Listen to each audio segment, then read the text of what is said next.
I mean, again, he doesn't know who Gabriel is, right? Because he didn't come from an Abrahamic faith.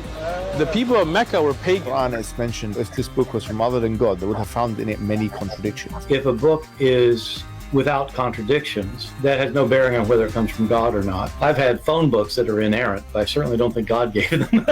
That we believe without understanding. The brother asked a very important question, that most of the scholars say that listening to music, watching movies, and most of the television programs, they're haram. So how can we have fun? Let me tell you, brother, at the outset, that having fun is permitted in Islam as long as the fun is halal fun. That the standard narrative has holes in it. The Prophet tells us because Satan or the devil sleeps over our nostrils. Those who oversleep and not pray Fajr on time, Satan urinates in their ears. I really do think Jesus was crucified and that he really was dead and buried. He thought that he was a son of God in the sense that he was specially chosen by God. I think Jesus really did think he was going to be the Messiah, the future king of Israel. I mean, that is, after all, why they crucified him.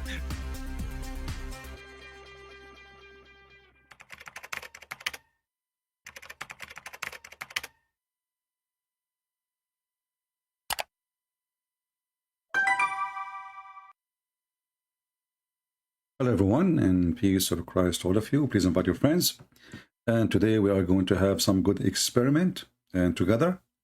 You know, we see in YouTube a lot of videos about like there is a person, he's a Catholic.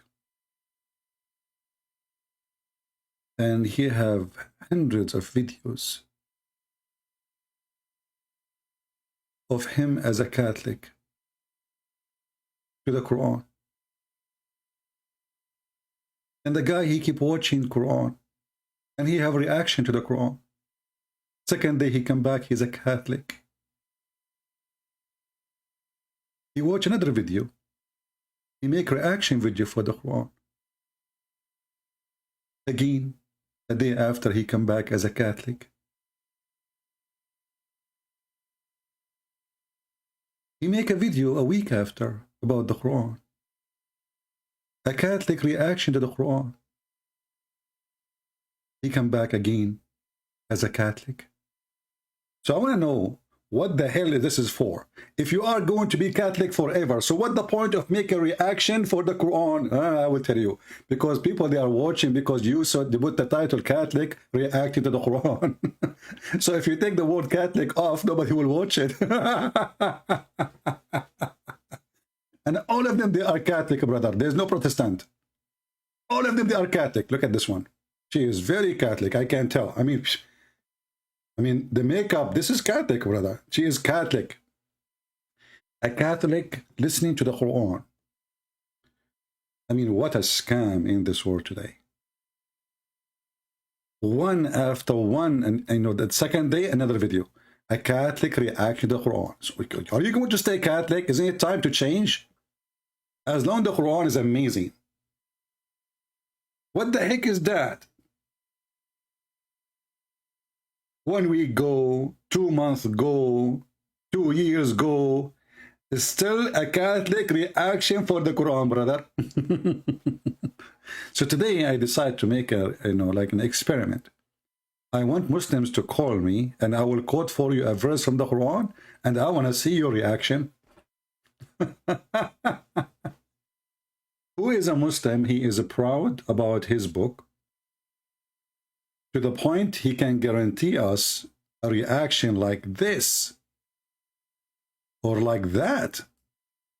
I mean, you can open your mouth like this if you have lipstick for sure. Or you can look at the Quran like that. Or you can make a move like this. I mean, choose one. Which one? So who is a Muslim would like to join us and tell us his reaction to the Quran? We have a lady, she called me, she said she called me long before.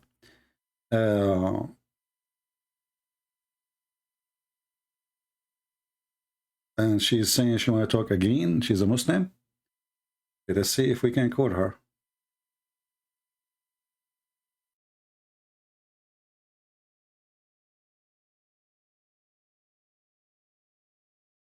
We will see.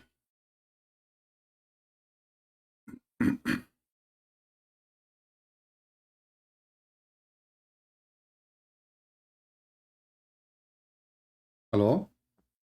Yes, Aisha? Yeah, Aisha. Yeah, thank you for calling me. You are welcome. We are live on air, just to let you know. Oh, okay, we're live. Okay, yeah. Yeah. So Yeah.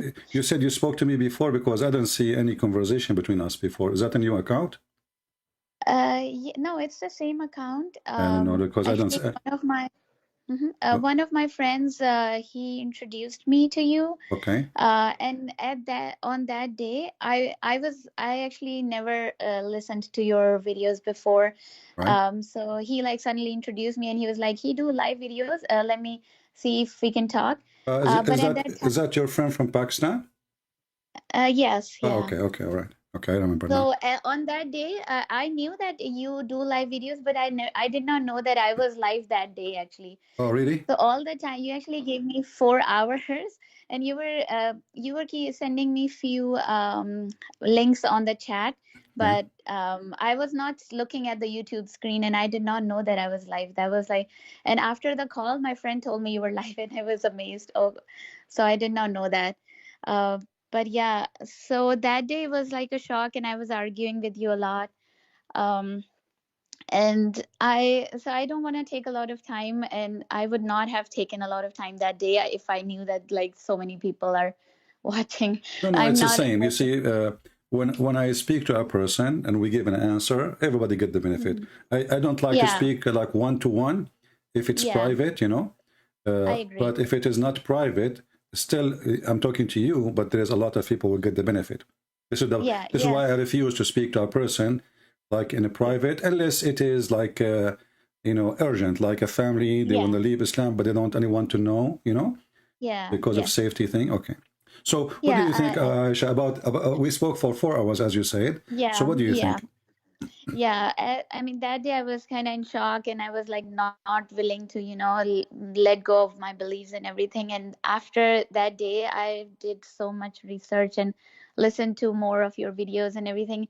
And I was like all the time amazed, and whatever references you've been giving, I've been reading those references, not only those references, like the whole chapters in these books and Quran, and like my beliefs, it's like my life has changed upside down. I don't even know what to say. Like it's like my heart has changed. And I thank so much to you and my friend for all this. um I don't think, I mean, I was a good Muslim before. I used to eat halal and pray and everything, and I still eat halal like because I'm used to it. I just don't still not able to, you know, eat non-halal. But my heart, I don't really pray anymore. And whenever I pray, I pray to like God, just one God. Like at this point, I feel like I'm not Muslim anymore. That's how my heart it has become now. But I'm not yet. I have not done a lot of research on other religions, on Christianity, Judaism, and any other religions yet. I did try to make sense of Jesus as God, but I'm kind of struggling with that right now. But so I need some help regarding that. Sure. So Aisha, so now you denounce Muhammad that he is a false prophet, correct? You acknowledge that. Yeah, I mean, my heart does, like, I still feel like yes, my heart says that, yes. Well, this, you know, we should go the heart and the brain, because both they should work together. And the Quran obviously is full of evidence that Muhammad is a false prophet, a prophet who claimed to be a prophet, getting information from his God. He should not make such a mistake about which one Allah created first, the mountains or the stars. In one verse says the mountains, and the other verse says the star. The God who do not know how the baby is made, obviously he is not God, you know. There's somebody making up this, you know. a congealed blood will not become a baby. That's false. Women, they don't have a semen coming from their ribs. This is silly and this is stupid. And they don't have semen at all. It doesn't matter where they are coming from. So when God he speak, God is not a stupid, supposedly. We assume that this is God and he knew what he is saying. So like, you know, people, they laugh at somebody. Like, let us say I am a person claim to know Islam. And if I make a mistake, even if it's a mistake, everybody will laugh at me because he claimed to know Islam, you know. Look what he did. So imagine you claim to be God, you know, and you make this is not a mistake. This is a fabrication. Then, so you said, I understand now. You decide to leave Islam, and you said you still eat halal food. But you see here, halal food is not really halal because you see the Quran is a very silly book, isn't it? The Quran says that the food of the Christians is halal for you. So how the Quran says to you, you eat halal food, and then the Quran says to you, eat the food of the Christian and the Jews. Yeah, I saw that. Yeah. So as long you can eat our food, that means you can eat. The Quran giving you license to eat whatever we eat, you know, because it doesn't make sense to say such a statement. So I say to you, this halal food is just a you know, like.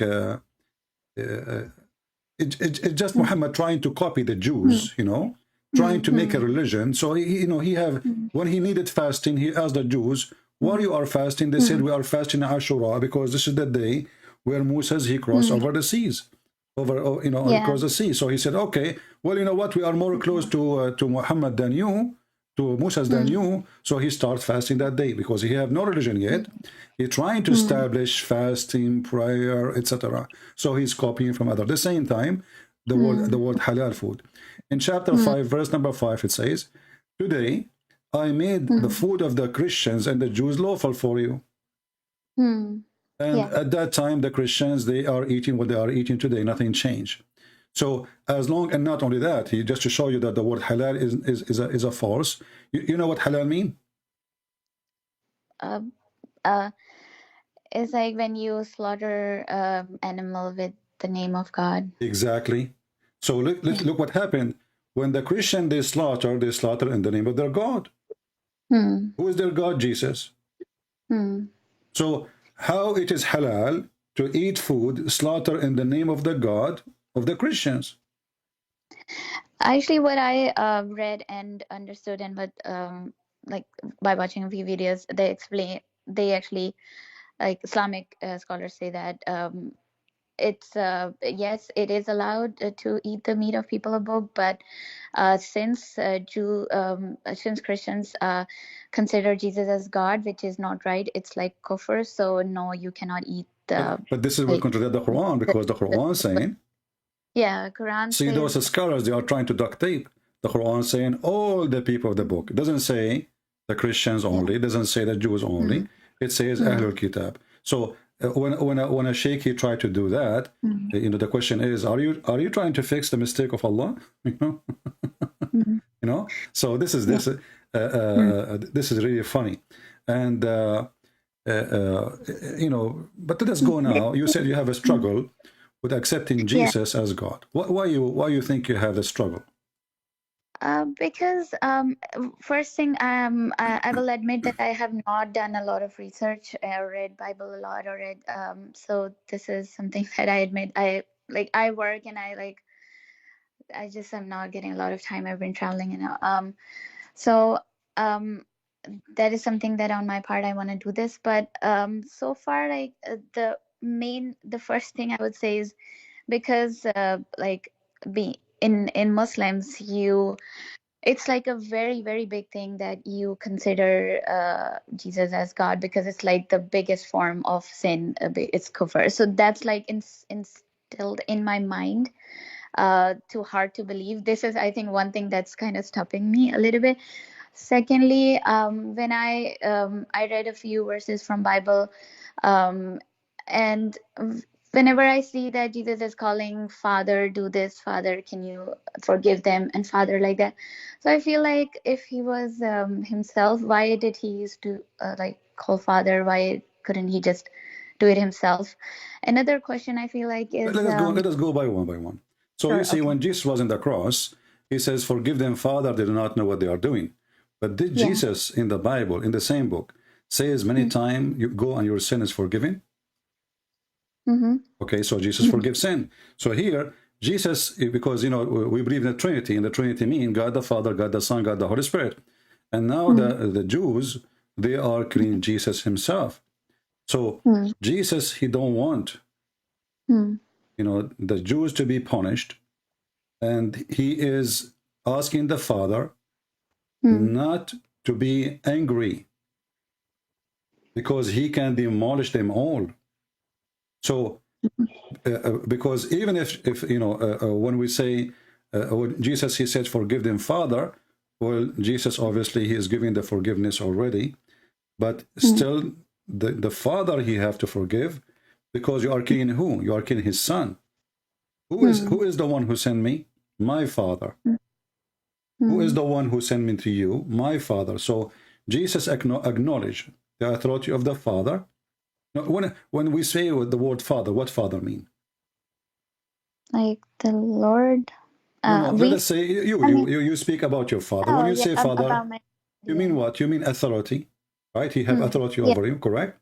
You have a lot of respect to him. You have appreciation to him, right? Okay, yes. And you have love to him, correct? Yes. Okay. All those things giving this person a special place in your life. So Jesus, when he's asking the Father, still he's asking the Father. He's not asking God. He's asking the Father. Forgive them, Father. So the Son is asking the Father. Nothing changed in Christianity then, because still the Son is asking the Father. In the same time, Jesus said many times in the Bible, "Go on, your sin is forgiven." So who can forgive sin? Yeah, Father. Who can forgive sin? The Lord God. The Lord. So when Jesus, he gave forgiveness to sin, not only actually Jesus, he forgives sin. Jesus, he told the disciples, but this is only for his disciples, the one you forgive his sin is forgiven. So Jesus, even he have the power to give them a special ability to his disciple, go and preach and make miracles in my name. So the one you forgive his sin is forgiven. This is a promise from him. So Jesus not only can forgive sin, as we see in Luke, the chapter 7, verse number 40. You can read from verse number 37, 48. But all over the Bible, Jesus, like the person, he cannot walk. Well, you know what? Which the Jews, they said, who is this one who forgives sin? Don't you know that only God forgives sin? So the Jews already, the reason the Jews, they want to kill Jesus, because he is doing what God do, what God say. So when Jesus, he forgives sin, he promised us to be, let us say, he give us a proof that he is God, but let us say, talk is cheap. I can say to you, I am God, and go, Aisha, your sin is forgiven. It's easy, right? Talk. Is that correct? Talk is cheap. Anyone can say it. You can say it. I can say it. But doesn't make me God. How? Because simply, Jesus, when he do those things, he didn't know what nobody can do. So when he ordered the one who is born, he cannot walk. He says to him, he said to the Jews, which one is easier, to say your sin is forgiven, or to say to him, carry your bed and walk? You know what I mean? So Jesus, as a person, when we look at God, we expect him to do what God can do. And the question is, did Jesus do what God do? Yeah, he did. But my another question on it is that it could be possible that God the Father gave Jesus this some like authority for God gives authority to different prophets to do different things. So you see, he gave in the front of me, I have the book of John, chapter 1, and this is verse number 1. It says in the beginning, you see, the translation is a translation, the best to read in the original language, but the translation would do good. In the origin, the Word had been existence, and the Word been existence with God. And that word was God himself. The one himself was the origin with God. Everything was in his hand, and without him, even one thing exists of those things that existed. You know, when the Bible speaks about Jesus, present him to us as the Word of God. And the Word of God is God himself. So when you say that God the Father, maybe he gave Jesus the authority, that will not change anything, because, well, he is the Word of God. And the Word of God is the authority. In the Quran, Muhammad, he says, when he was trying to refute the Christians, that the similarity between Jesus and Adam is the same. If he wanted something, he said to him, be, and he was, right? Okay. Yeah. So the Quran here affirm that the Word of God actually is God. Why? Because God cannot do anything without his word, according to the Quran. Like, why God need to say be in order to create Adam? Because if he is God without be, he do not need to say be. So what the word here? So Muhammad here is trying to steal from the Christians' belief, and he add things would destroy his religion. Because simply Allah did not create Adam by saying be. If you remember, the Quran says that when Allah he fashioned Adam, he ordered the angels to bow down to him, right? But how he fashioned him? He fashioned him by his hands, and he created him by his hands. So in chapter 38, verse number 72, it says, when I have fashioned him and breathed into him my spirit, they fall down to bow down to him. In different verse, in the same chapter, it says, Allah, he says to Iblis, what prevent you from prostrating yourself in the front of Adam when I created you with my two hands? Correct? So the Quran is obviously confused, or Muhammad himself is confused about what God can do. Obviously, the God of Muhammad, he don't use his words to create anything. He use hands to create things, and they're proven in front of your eyes. So in the case of Jesus, Jesus is the Word of God, which means that everything Jesus, the Word have, is God having, and the Word of God is presenting the will of God. So when I say to you, be exists, like God said, let be light. So the creation of light happened by what? By the Word of God, right? Yeah. That is the Word of God. That is Jesus. So Jesus is, that's why the Bible says everything was created by him and for him. So when we say about Jesus that he is coming as a man, and this is what is confusing you, well, how he is God and he is a man.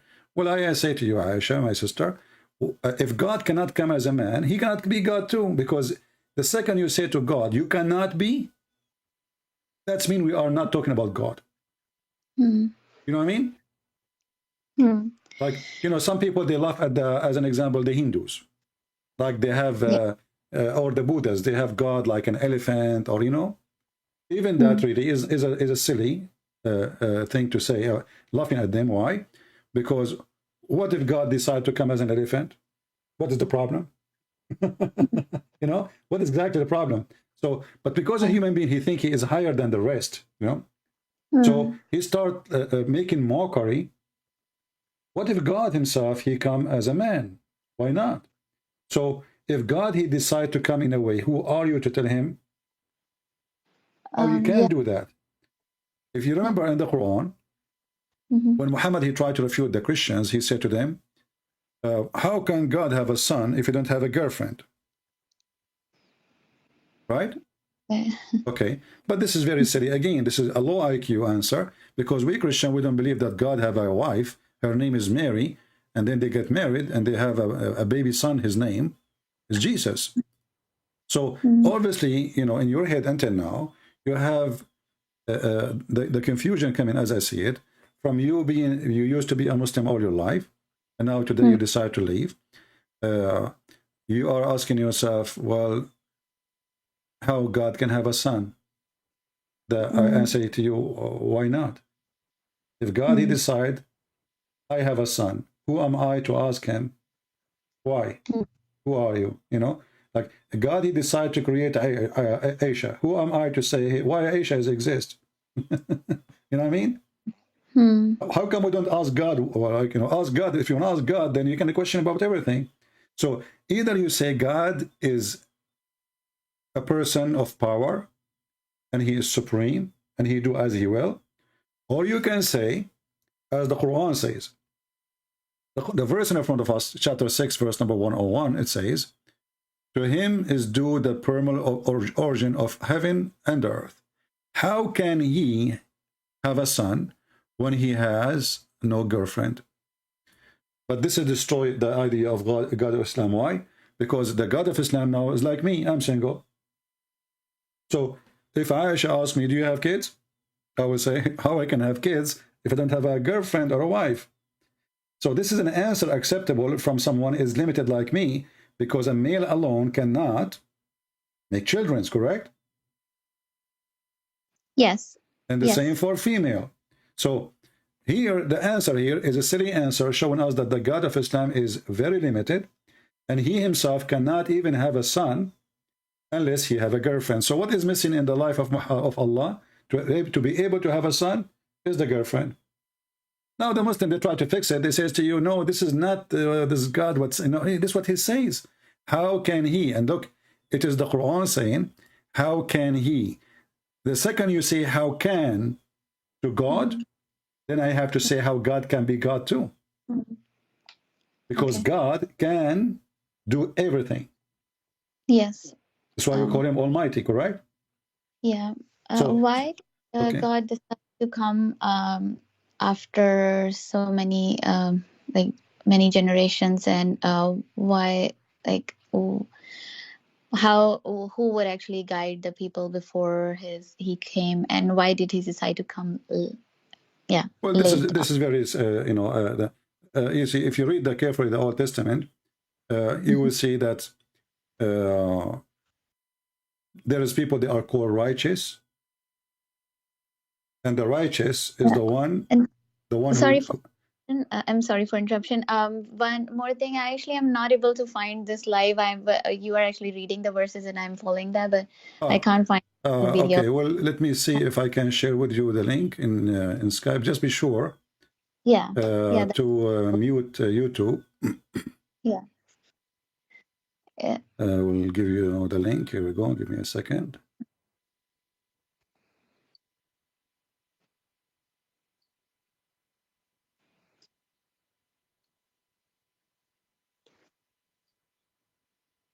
All right, I sent you the link in Skype. So, so God, you know, like you said, how come he did not? Who said he did not? All those prophets, they came for what reason? All those, you know, our life story start with God since Adam, and then his children after him. They struggle with people. This is why we have the flood of Noah. This is why we have stories about other people. Not only, you know, the Bible is not speaking only about Jesus. There's tons of names. They come as warners and as messengers from God to warn people about what is right. In the same time, what if somebody he never heard of our God? Somebody who live in the jungle of Brazil, you know? The Bible says that the person who does or who like that, he will be judged by his knowledge, because God is about justice.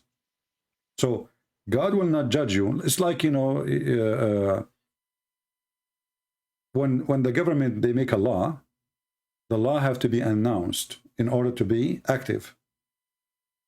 You cannot punish me for a law you made and nobody knows about it, because how am I going to obey the law if I do not know the law, correct? Yes. So in order for God to punish somebody for not obeying the law, well, he have to receive the law first. So if a person never ever heard about the God which we believe in, that person, he will be judged by what God gave him in his heart. When God, he created us, he gave us a lot of things called, made us a human. As an example, we feel that this is evil. We feel that this is bad. When somebody kills somebody, we don't like to see the blood, correct? Even when you see a chicken is slaughtered, you get disgusted. So God, he put inside you a form of righteousness, a form of understanding for what is right, what's wrong, even though it's very limited, but he will judge you by what you know. Yeah. Not by what you do not know. So when we say that why Jesus came now, well, all those names, they were preparing for the coming of Jesus. And a human being always, he reject. Even God himself, he came to them, they reject him. So it was, let us say, a final attempt from the merciful God to make us save ourselves. He will not save me unless I choose to save myself. Jesus is the same as a firefighter. He come to your door, you knock at your door, he says, hey, the fire will happen in this date here in your house. Come join me, I will save you. And you will say, no, thank you, I'm not convinced. And then the fire will happen, and then do you blame Jesus for not saving you, or you blame yourself? So this is the story of God with the human. He always sending them warner after warner, and then the final attempt is, I will come to you myself as God to show you who I am, what I can do for you, to show you my love. When you said to me that Jesus in the cross, he says, forgive them, Father, right? Yeah. Isn't it, this is what God is about? Look what happened. The Bible says that God is love. God is love. Well, this is a big word. We never heard of it in Islam, Yeah. And this is very, very powerful. Like if you go to John, 1 John chapter 4, you will see that God is love, and let us love one another, for love is from God. And whoever loves has been. Let me open the 1 John, so you can see with me what I'm talking about. Okay.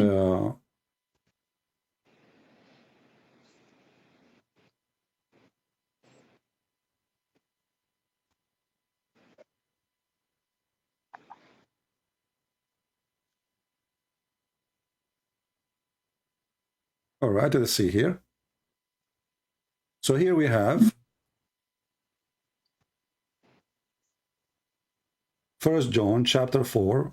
We read it from verse number 7. You can read it from verse number 1, actually. It's even better. But the important here, beloved, let us love one another, for love is from God. And whoever loves has been born of God and knows God. So if you don't know what love, you do not know God. At the same time, anyone who does not love does not know God. So in Christianity, the purpose of Jesus to come to this earth is to introduce love to us. How to learn to love, to forgive, to be merciful, to be human again, because we become animals. People, they enjoy killing each other. They shout, glorifying the death of somebody because they are full of hate. So anyone who does not love does not know God. That's why Muslims, they do not know God really, because in their heart they have a lot of hatred for everybody. You might love, in Islam, you cannot even love somebody who is not a Muslim. And the Muslim, they cannot even love each other. And the husband, he don't love his wife, because when he marry her as one, is going to be one of many. If a man, he love a woman, why he want to have a second woman? Correct?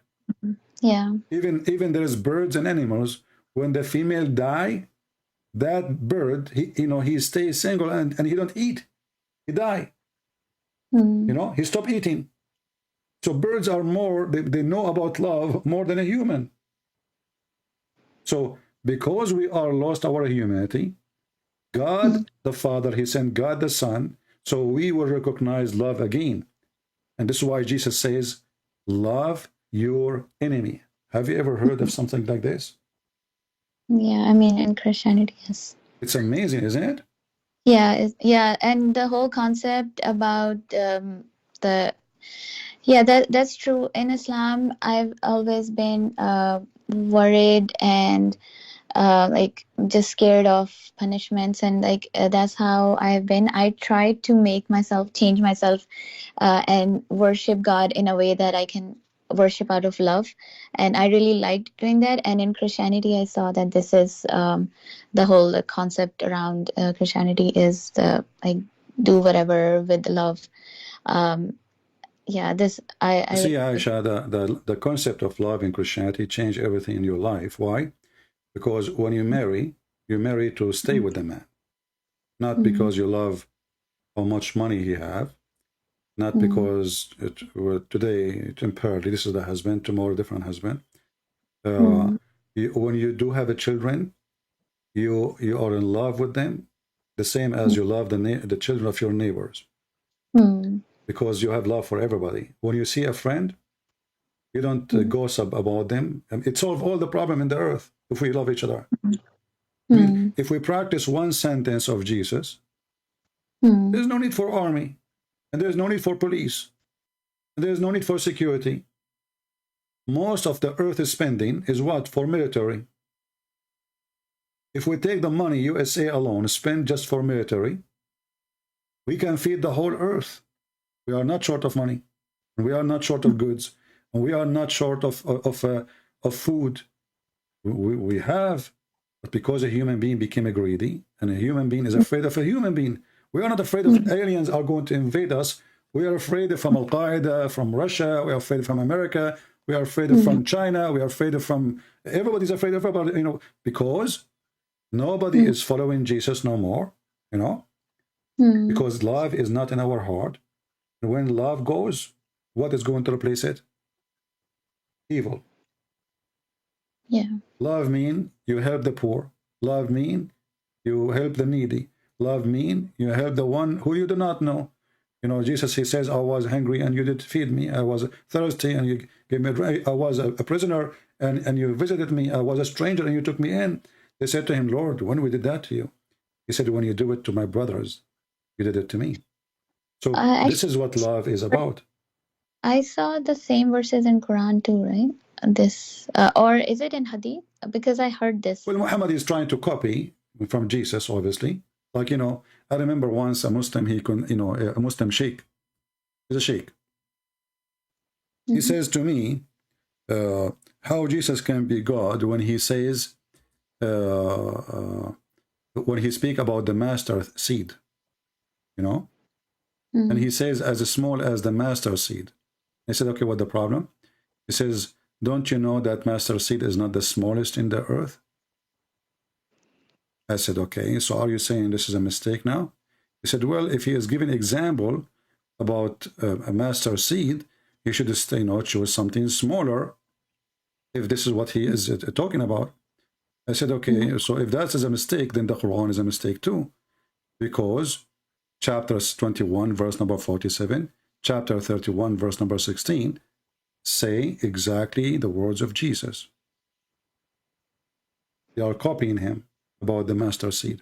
So he's a sheikh, you do not know what he's talking about, and he got busted as usual. But you notice here that when we speak about the Messiah, the Messiah, he gave an example of everything, and he himself was the example. So it's very easy to say to you, be merciful, but if you hurt me, I will kill you. You know what I mean? Like, how many of us, we are so nice, but the second somebody did hurt them, you see a different person. But you remember you said to me that Jesus on the cross, he said, forgive them, Father, you do not know what they are doing. So why Jesus, if he is not God? This is not a love of a human being like us. Because if I was on the cross, I would be cursing them. I mean, imagine those people, they are shouting at me, spitting at me, putting nails in my hands and in my feet. And what I do? I'm worried about them now. You know what I mean? Yeah, and similarly, I actually saw this same similar kind of stories, I would say, about Prophet Muhammad too. You know, Prophet Muhammad, let me show you what Prophet Muhammad do. This is very funny to say to me. You say some story. Muhammad, there was a woman, her name is Qirfa. He killed her by cutting her to pieces. She's over 85, 86 years old. Muhammad, there's a group of people, they supposedly, according to the Muslim stories, they killed the shepherd, and they took some sheep and they ran away. Muhammad, he brought them back and he crucified them. He cut their hands, he cut their feet, and their eyes was gagged out. Do you see the hadith? It's not. It's going to come to you, and as you see, this is Sahih. And this is mentioned in many places. He put even nails in the fire, and then he inserted the nails inside their eyes. So how we can say Muhammad, he have the same story? Where is that? They will say to you, Muhammad, he forgave the people of Quraysh when he entered Mecca. Those are his people. This is his town. Those are his cousins. In the same time, if he killed all of them, he would have no family. So he is doing just what it's called politics. So they convert to Islam. But Muhammad, he never was merciful to anyone. He's cutting hands of your enemies. He's splitting a woman to pieces when she's alive. His merciful act because she made a poetry against me.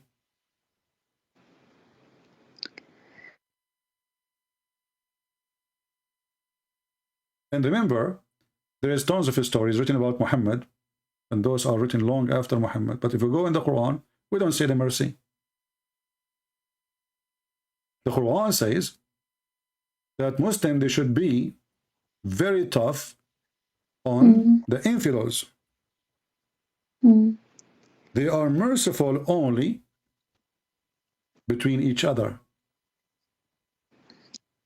Chapter 48, and this is the true description of Muhammad, from Muhammad's mouth, from Allah's mouth, supposedly. Chapter 48, verse number 29.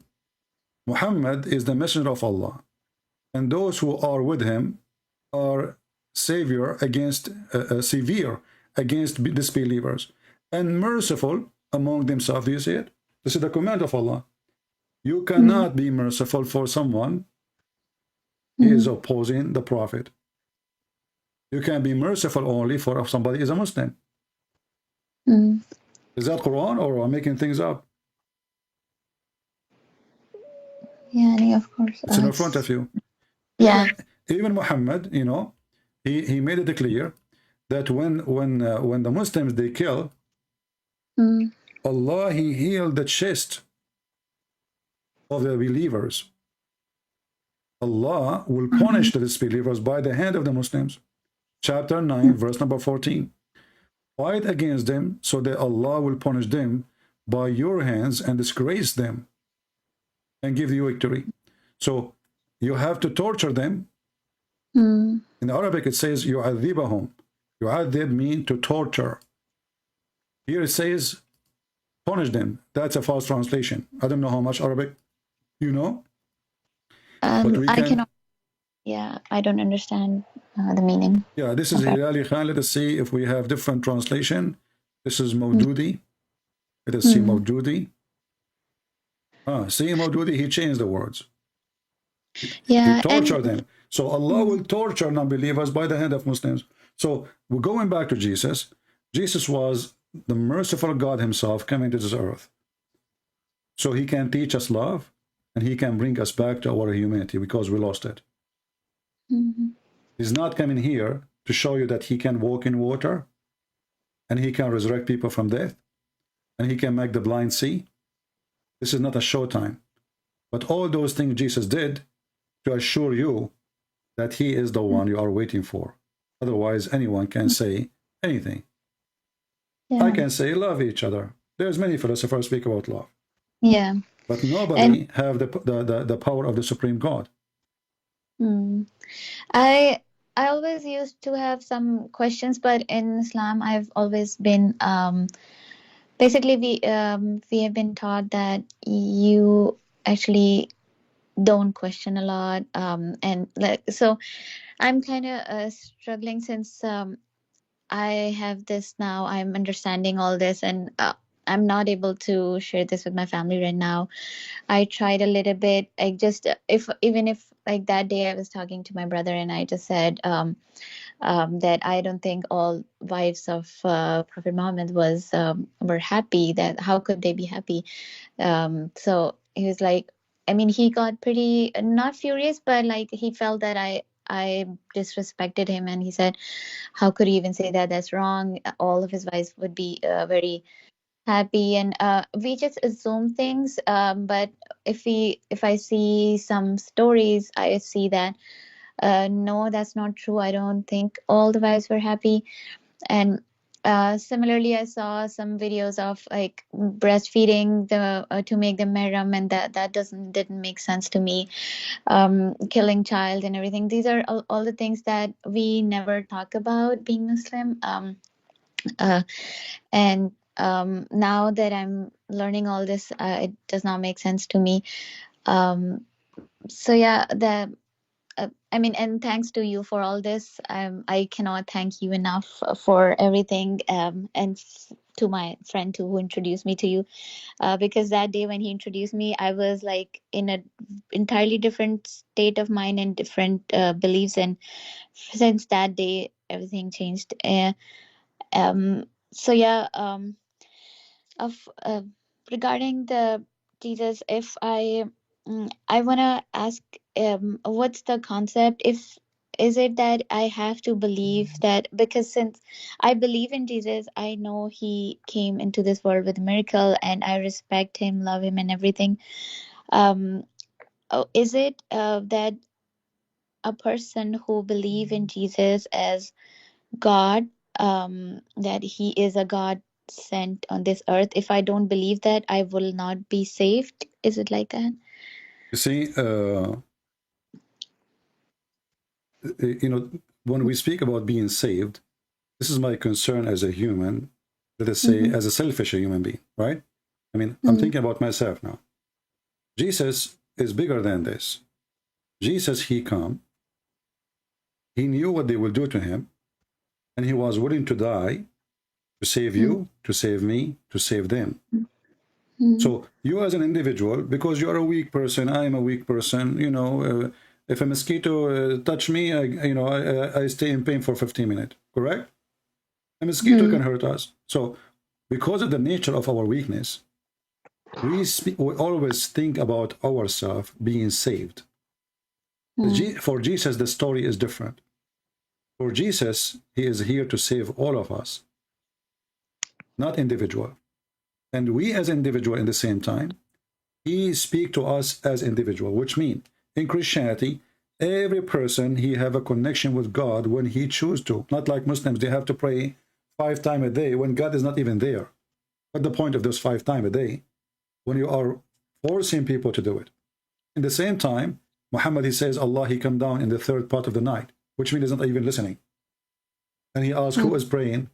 So in Christianity, prayer is personal, God is personal, love is personal, and Jesus is personal, which means we have one Jesus Christ. But Jesus Christ for you is personal, which means you have Jesus Christ, I have Jesus Christ, she have Jesus Christ. He is with every one of us. He said, every 2 of you mention my name, I will be between them. So with the Christ is not only a person who want to save me and take me to heaven, he is a person who want to save me today with my struggle.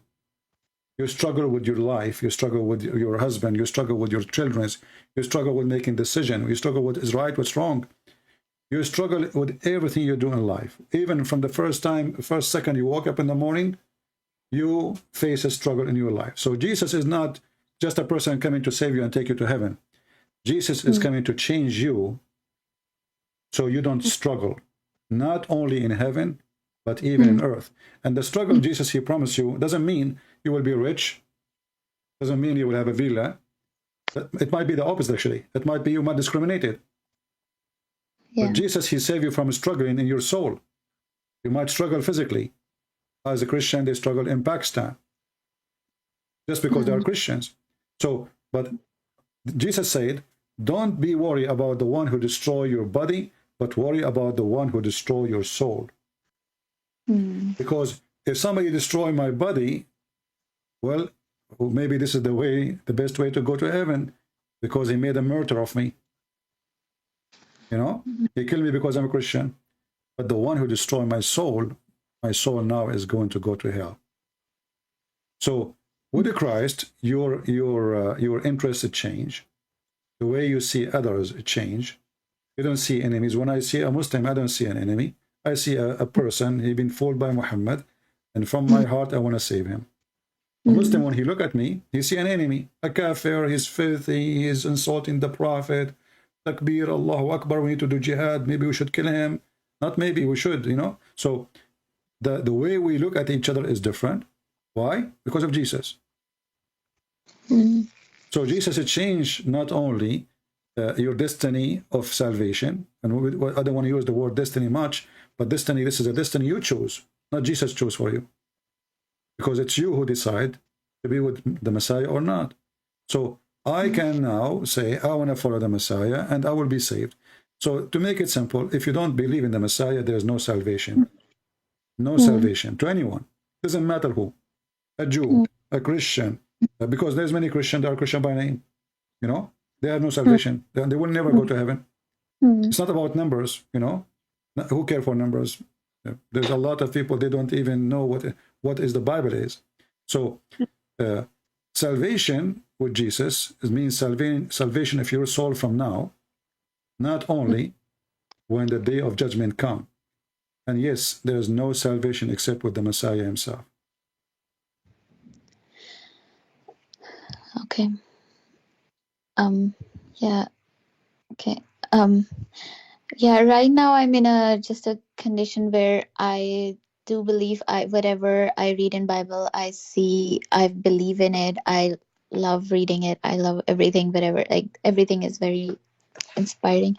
And I never looked Islam this way, that it's been copied, and because I never explored out of Islam. So now when I'm doing it, I feel, yes, there are many things copied and there are many things that does not make sense to me. You know, Aisha, I want to tell you something very important for you as a female. And it's very important for me as a male too. You see, when Jesus, he come to this earth, he noticed how the Jews, they are treating women. And the Jews, they are the same as Muslims. They marry, they divorce, they marry, they divorce, they marry, they divorce. And when a woman, she get older, he replace her. As if she is a car. So when Jesus came, and this is not because of the Bible teaching, this is because of their own practice. The Bible says, don't multiply your wife. Don't multiply your wives.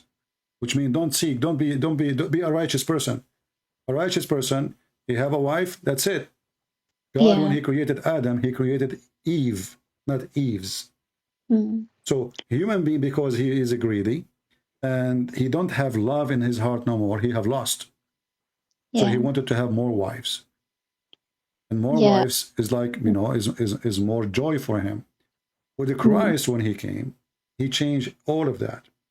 So you will notice that divorce is not that easy, because marriage is not a joke. A man and a woman, when they get married, they have a holy relationship together by the name of God. In Islam, just 2 days ago, I played a video of Mimi Hijab. He was saying that Muslims, they marry for 2 minutes, 3 minutes, 4 minutes, 2 hours. Yeah, I saw that, yeah. Why is that? This guy now is complaining, talking about a group of Muslims practicing that, but the fact, this is Islam. This is Islam. Yeah, I don't believe on that. We like, I don't know, there are different sects in Islam. We don't believe that, but yeah, I know many sects that do, and yeah, Islam also kind of proved that. All Islamic sects, they practice multi wives, easy to change wives. There's not even because the Quran says go, and did not even use the word marriage. I don't want to be rude with you. Use the F word. F, 2, 3, 4. You know, And here you notice why God is saying go and for two. Why he don't say marry a woman you love and that's it? What the problem? What this is 2, 3, 4, 4? You know what is exactly is the target? Muhammad he says tanakahu, so I can, you know, like if each other, so I can be proud about you in the front of other nations. So he have a target from the beginning. He want to multiply the numbers, but he don't care for the family value. Yeah. When I was a kid, I visited a kid in my age from school in his house, and then the kid he says the F word to his brother, saying the F word to his mother. I said, "You stupid! Isn't it his mother your mother?" He said, "No, his mother is different." And this was the first time for me as a Christian kid to see two brothers who don't have the same mother, because this is in our society. You know, our society is a very strict society. Christian women, she stay married, and the man stay married until they die. Very rare you find somebody getting divorced unless there is something really bad happen. So yeah, I saw that in Bible. I was actually talking to my friend who introduced me to you. So we were looking at the verses, and it was that you in Christianity you can only leave, or you are recommended basically to not leave your wife unless she cheat on you, or I think there's physical abuse involved. But other than that, it's, I mean, it should be for life. But when I saw Christians, they do divorce and they do remarry and they do things like that, but they just don't do polygamy. So I did not know that actually Bible teaches something different, but Christians also don't really follow that, which is different. But yeah, Jesus taught. you see I was impressed. When Jesus he speak about adultery, you know, adultery in the Bible is not necessarily somebody sleeping with somebody. Adultery is a sin, all kind of sin against God, which is big, called adultery. Many people, they have an understanding of the word adultery, the same as they have an understanding for the word Sabbath. Sabbath is not Saturday, even though it's used as Saturday. Sabbath is any holiday for God. Any day, if I say tomorrow I designate my day to be the day for God, that is Sabbath. Holiday is a Sabbath. Same for adultery. So the Bible says the earth committed adultery. But have you ever heard of earth having sexual relationship? No. So the earth committing adultery is about the earth became full of sin. Adultery is a sin. Adultery against God is a big sin. And this is why the word adultery present the extreme sin, not just a sin. So there is a sin, you know, like a woman should do gossip, and there is a sin of adultery. Adultery is a man, he leave his wife and he stay away for a long time. He don't take care for her, they don't care for the children. He did adultery because he made a promise to God that he will take care of his wife. He promised that he will stay with her. So adultery have many form or formation. It's up you breaking your oath, or let us say your promise in front of God. So when a man he marry a woman, he made a promise, and she made a promise. The one of them who break that promise, whatever the promise is committing adultery. You know what I mean? So if a woman she make a promise to be faithful for her husband, and she is not, even not by sleeping around, by taking money and hiding money from him, you know, she's not being faithful anymore. That's it. She's not being faithful. A man, he have in his mind, he have a wife, but he is thinking about having sex with different women. He did not have sex yet, but he is thinking about it, that he committed adultery. So adultery is a form of a cheating maybe, but it's about you cheating in any form, not necessarily having sex. In Islam, no. In Islam, adultery is you having sexual intercourse specifically. And if you don't have 4 witnesses, there's no adultery still. And here you ask yourself, what kind of God he says such a thing? Because how I'm going to, I don't want to be polite, you know, with you, because Muhammad, he say is exactly, you have to see the private part going in and out. You have to get 4 witnesses, you know. Who in the world that can happen? You know, what if they are wearing their clothes and doing it? That means there's no proof. So it is silly, it is stupid. So in Christianity, focus in the value, not in the physical. You know, because you can be filthy without doing physical things. Jesus said, it's not what go in your mouth make you dirty, it's what come out from your mouth. So I did not do something filthy, but my mouth is a filthy mouth, then, well, I'm not clean then. So the Muslims, because they associate themselves with the Jews, so they start, Muhammad, he start focusing in like ablution, kosher food, you know. He want to make himself look like holy. Jesus exposed them that they are not really holy. They swallow, I mean, a camel go inside their mouth and they don't see it, you know. And if a person is rich, you know, they don't even see his sin. They see only the poor person's sin. Muhammad is the same. Muhammad, when if you remember the story of the blind man, you remember the story of the blind man? Can you remind me a little? I think maybe I have. Ibn Maktoum, he is a blind man. Okay. He came to Muhammad asking for questions about Islam. He wanna, you know, he wanna know about Islam. So Muhammad, when the blind man came to him, what he did to him? Is it that he ignored him and Ignored him, exactly.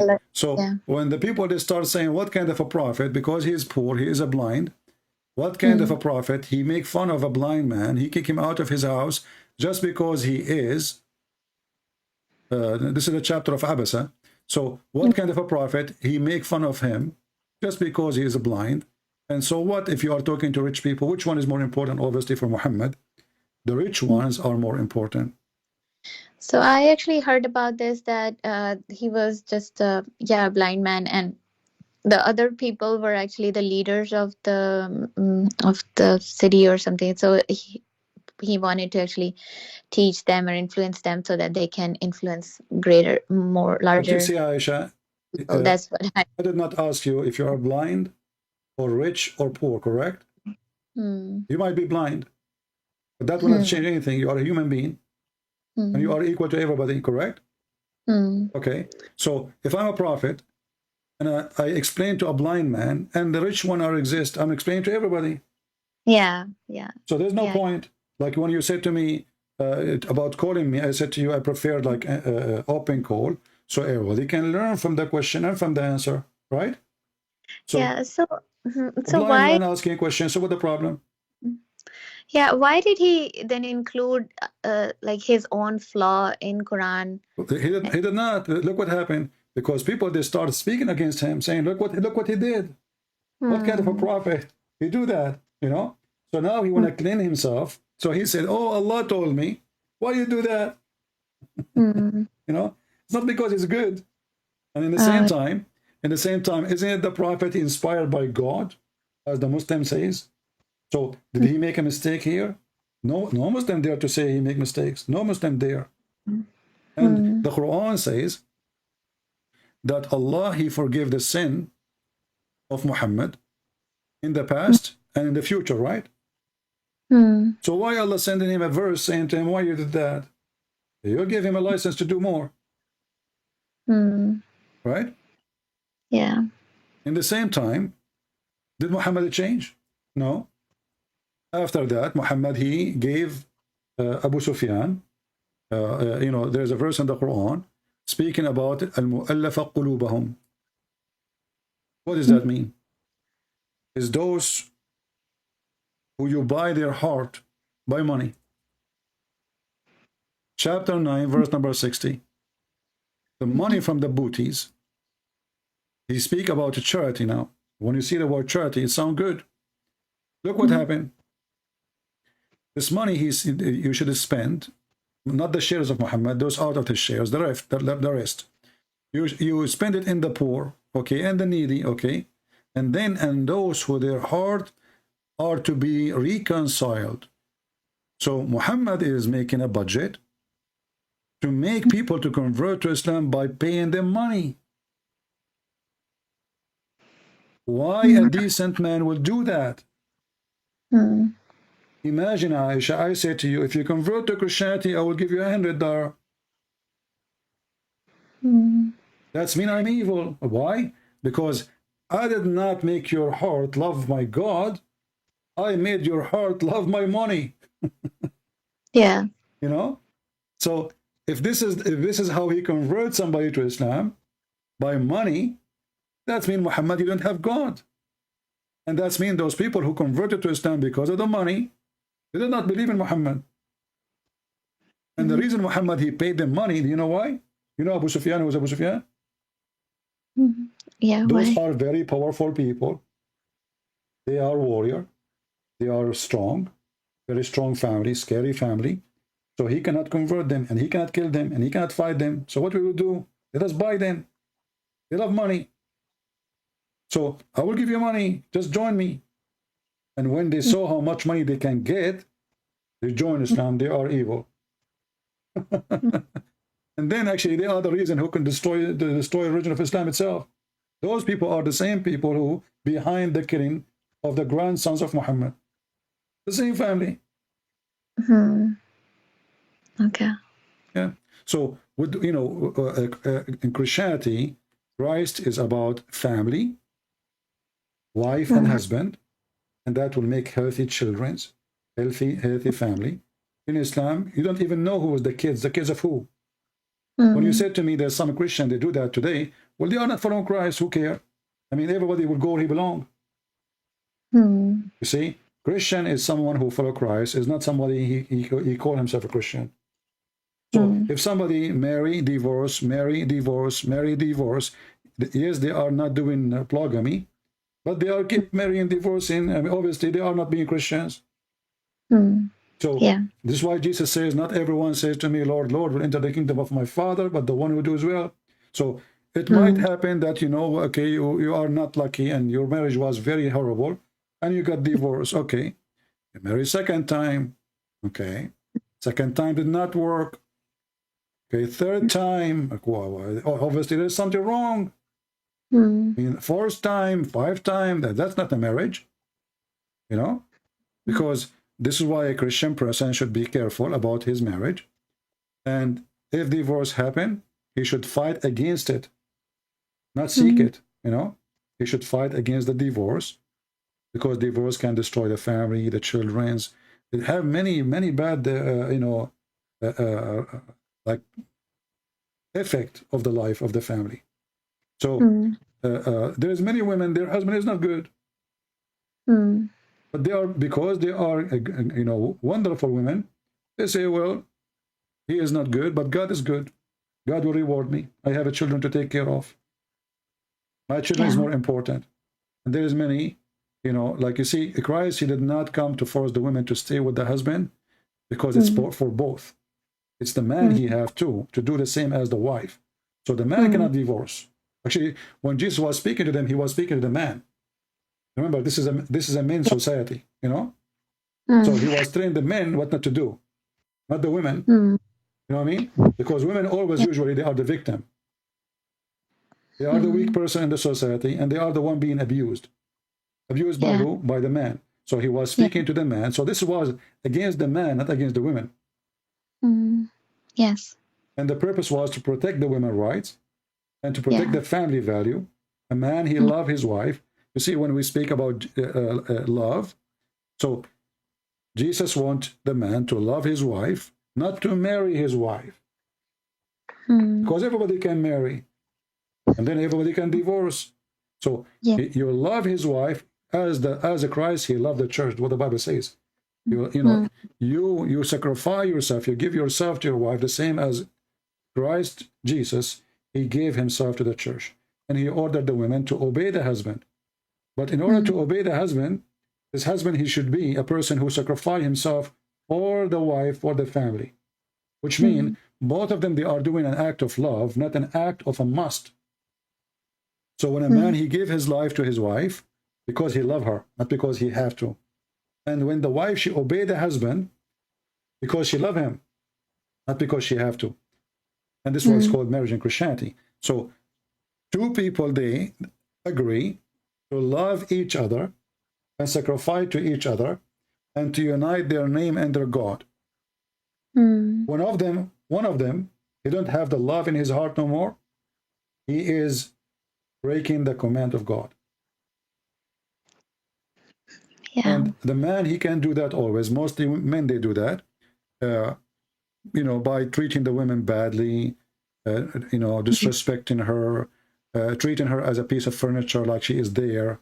You know, she have to be waiting for me, it doesn't matter what. Letting me take advantage of her, you know, where she can go, what she can do. You know, so when the man, he start doing that, he is breaking the command of God. Or if the women should do that at the same time.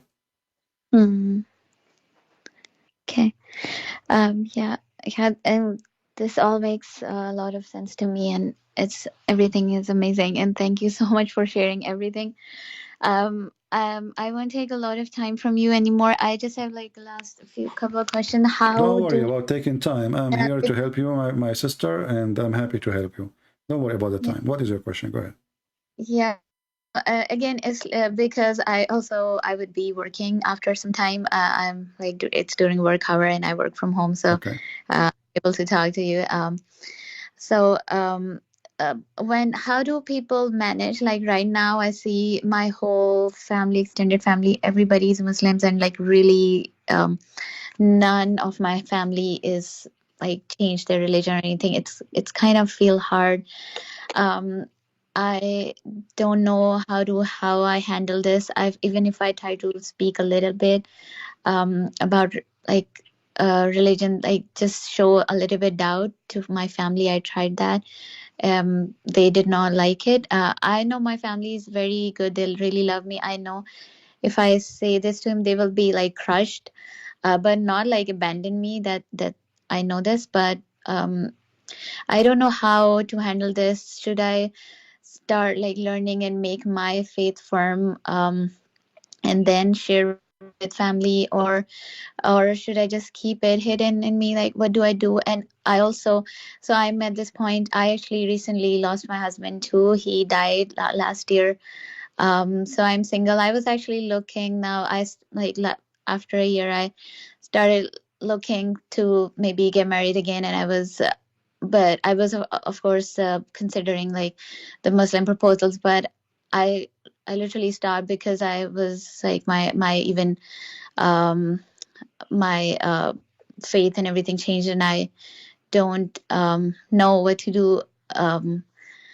So it's like I'm a very weird position in my life. I don't know what to do, how to handle this. So I want some help, like how you know a lot of people who change their religion. How do they handle, or how do you guide me You to know, do this? Aisha, I will start with myself. If you ask me who is your family, who is your family? You know, I know people that they stop talking to me because of what I do. I know people, they don't even invite me to their houses no more because they discover I'm a Christian prince. I know people that don't want to even shake hands with me because they're afraid. So who is my family? My family is, first is Christ. My family first is those who love Christ, and they love me because of Christ. So your family is going to get bigger, not smaller. This is number one. Number two, which one is more important? To be saved, or I'm worried about what somebody from my family will say?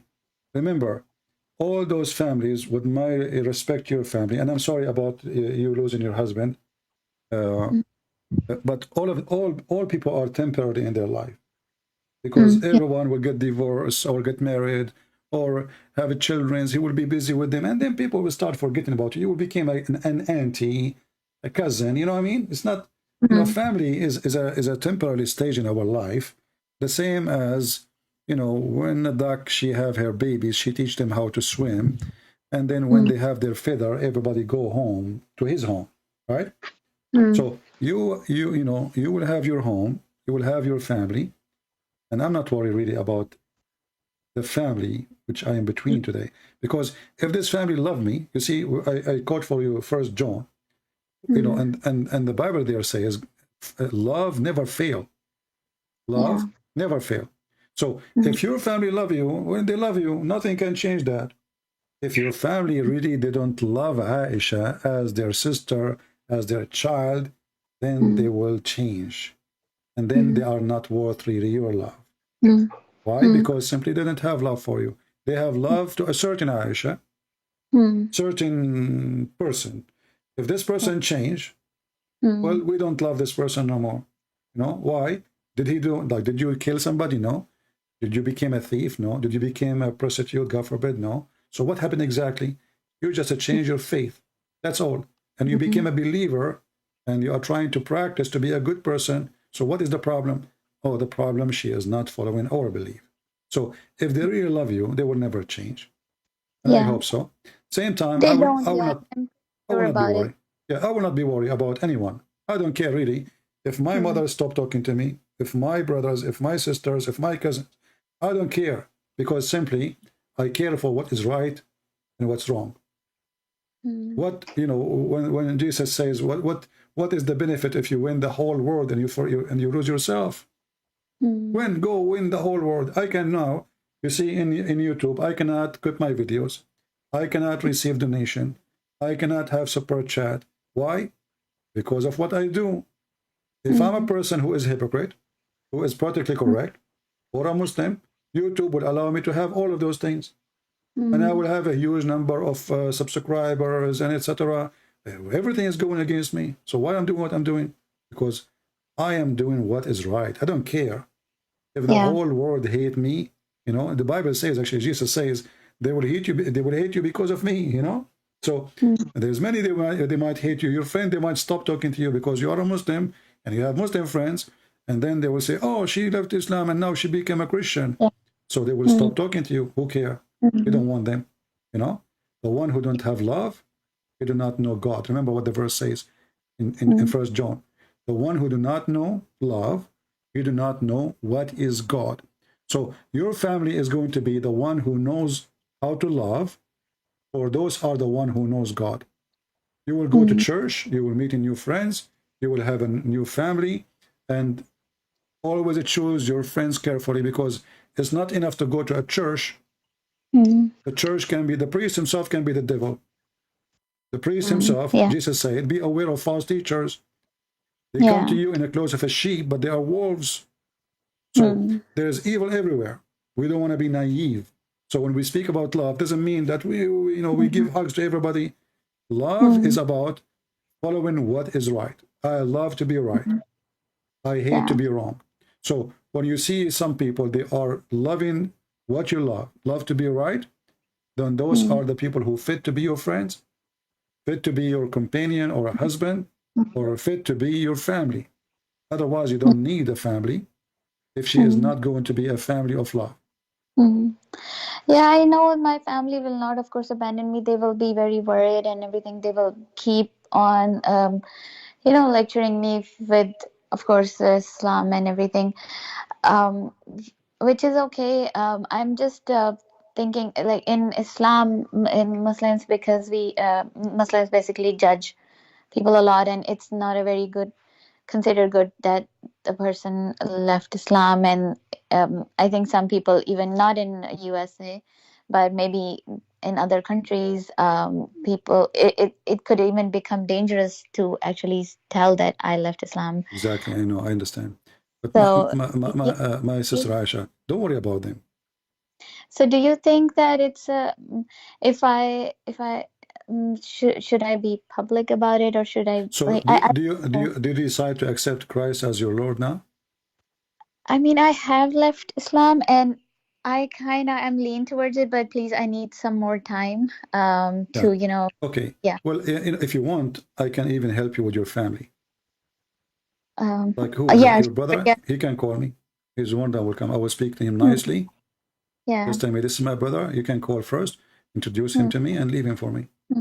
Okay. Because if you have another member in the family, he left Islam too, that will be help to make, let us say, the dam collapse, and then we will have a new family of love, not a family of paganism, kissing black stone, praying in one direction, thinking that there's God waiting in certain time to pray for him. If we miss the bus, we miss God, So, I'm willing to help you as much as you need with your family. And do your mother speak English? Yeah, she does. She understands, Okay, and she can speak, like she can communicate, yes. But all right. yeah, they're really like good people, and they really love me. I know that. We are a very loving family, and I'm very thankful to God for this. It's just this faith thing will be, and since I've shared a few things with them, not really that I have faith problem. I just shared like raised some questions, and they are now concerned about me. And whenever we talk, my mom actually tells me good things about like how I should be, like about Islam and everything. They are a little bit concerned about me already. You know what? Uh, Like what you tell you? Give me an example.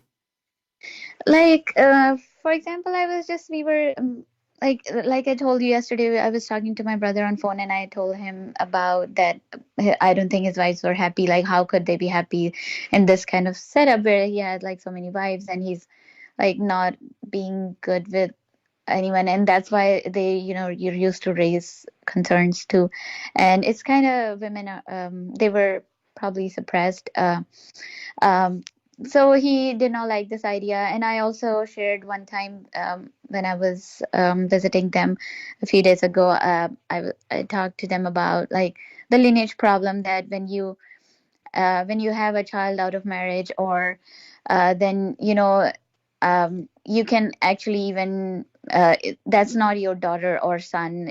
It's like totally non-mahram. You can even marry them too, and that's like such a messed up overall lineage problem it could create. So these kind of like concerns, and nobody. And I also talked to a few like about women, how women are treated, and how they don't have rights. I was talking to one of my friends about this, and she did not have answers. Nobody I talked to have answers like clearly, and they always say you need help, talk to scholars and all. And I don't think any scholars can help either. I tried that too. um, so yeah, I think so my brother actually told me that when you raised that question, I also started having questions in my mind, which is not nice. It's wrong to be questioning your religion. It's not healthy. It's wrong. Like, that's how we are taught, that if you question, if you're having doubt, you're actually doing a sin, which is Yeah, because you this. see, because the devil, he don't want you to Hmm, ask questions. If God is true, God, he hmm, will be able to answer your question. What kind of God he don't want you to ask questions? hmm, Jesus says, read the book, search the books, find the hmm, truth, and the truth will set you free. That's what Jesus says. Find the truth. You search, you study, you ask. hmm, He not only ask us to ask, he encourage us to study, so we can hmm, find the truth, and the truth will set you free. You know, hmm, you mentioned the lineage. Do you know that in Islam, hmm, if a woman, she is cheating her husband, hmm, and all her kids is not the kids from that husband, hmm, those kids will inherit the man who is married to her.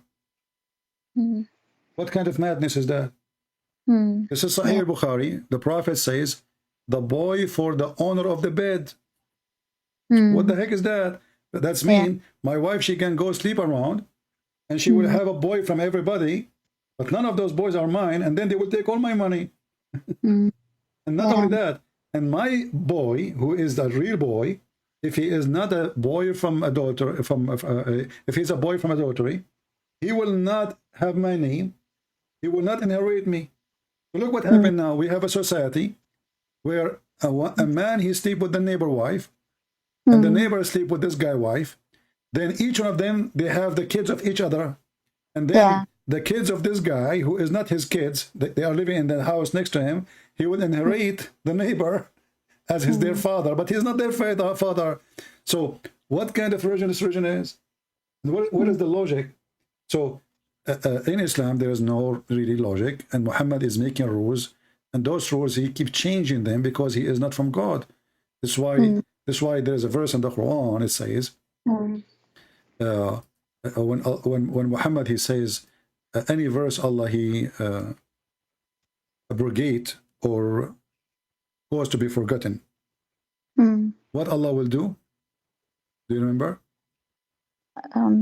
No. He said, any verse we abrogate or we cause to be forgotten, we will replace it with something Oh, similar or better. or better. Yes. Yeah. Yeah. Okay. And look here, just there's something funny. I don't like to see people in camera, but I wish I can see your face now in camera because we are making video about reaction. Look what happened here. None of our revelation do we abrogate or cause to be forgotten, but we substitute something better or similar. And then he says, and Allah has the power of all things. So Allah, he have the power to change his Quran. That's amazing. Do you see how powerful Allah? He can make Quran better than his Quran. I mean, isn't this is the most stupid verse in the Quran? Allah is the most powerful. How he proved that? He can make a verse better than this verse. So I write a book. It's called The Deception of Allah, or Quran and Science, or Sex and Allah. And now I promise you, Aisha, I'm going to go home and I'm going to make a book better than my book. And that is the proof that I am Almighty God. I'm all powerful, because who can do that except God? What he did, he caused me to forget Quran, and now he will make Quran similar Quran. So why you cause me to forget the Quran if it's a similar Quran? And how God can make Quran better than the Quran of God? If you see, the second you say that Allah, he can make Quran better than the Quran, that's mean it's not written by the same person. Yeah, and I also when I read that verse that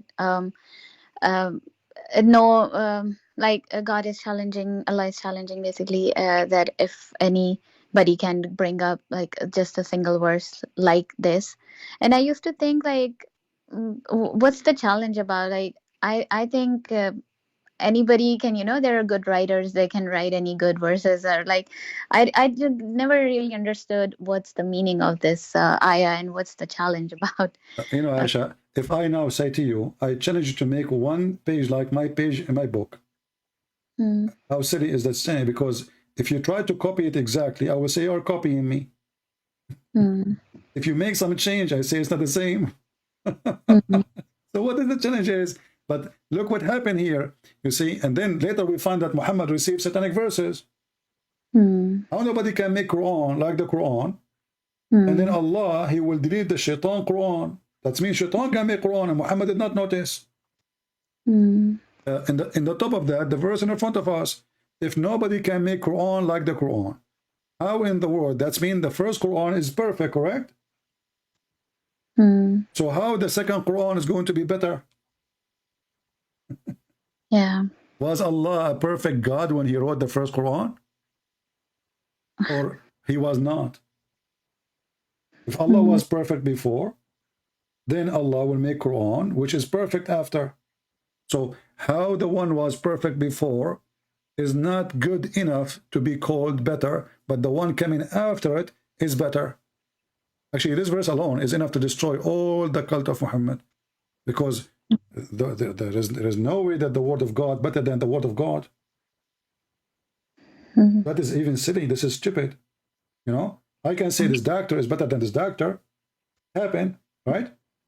We cannot say Allah, he can write a book better than the book of Allah.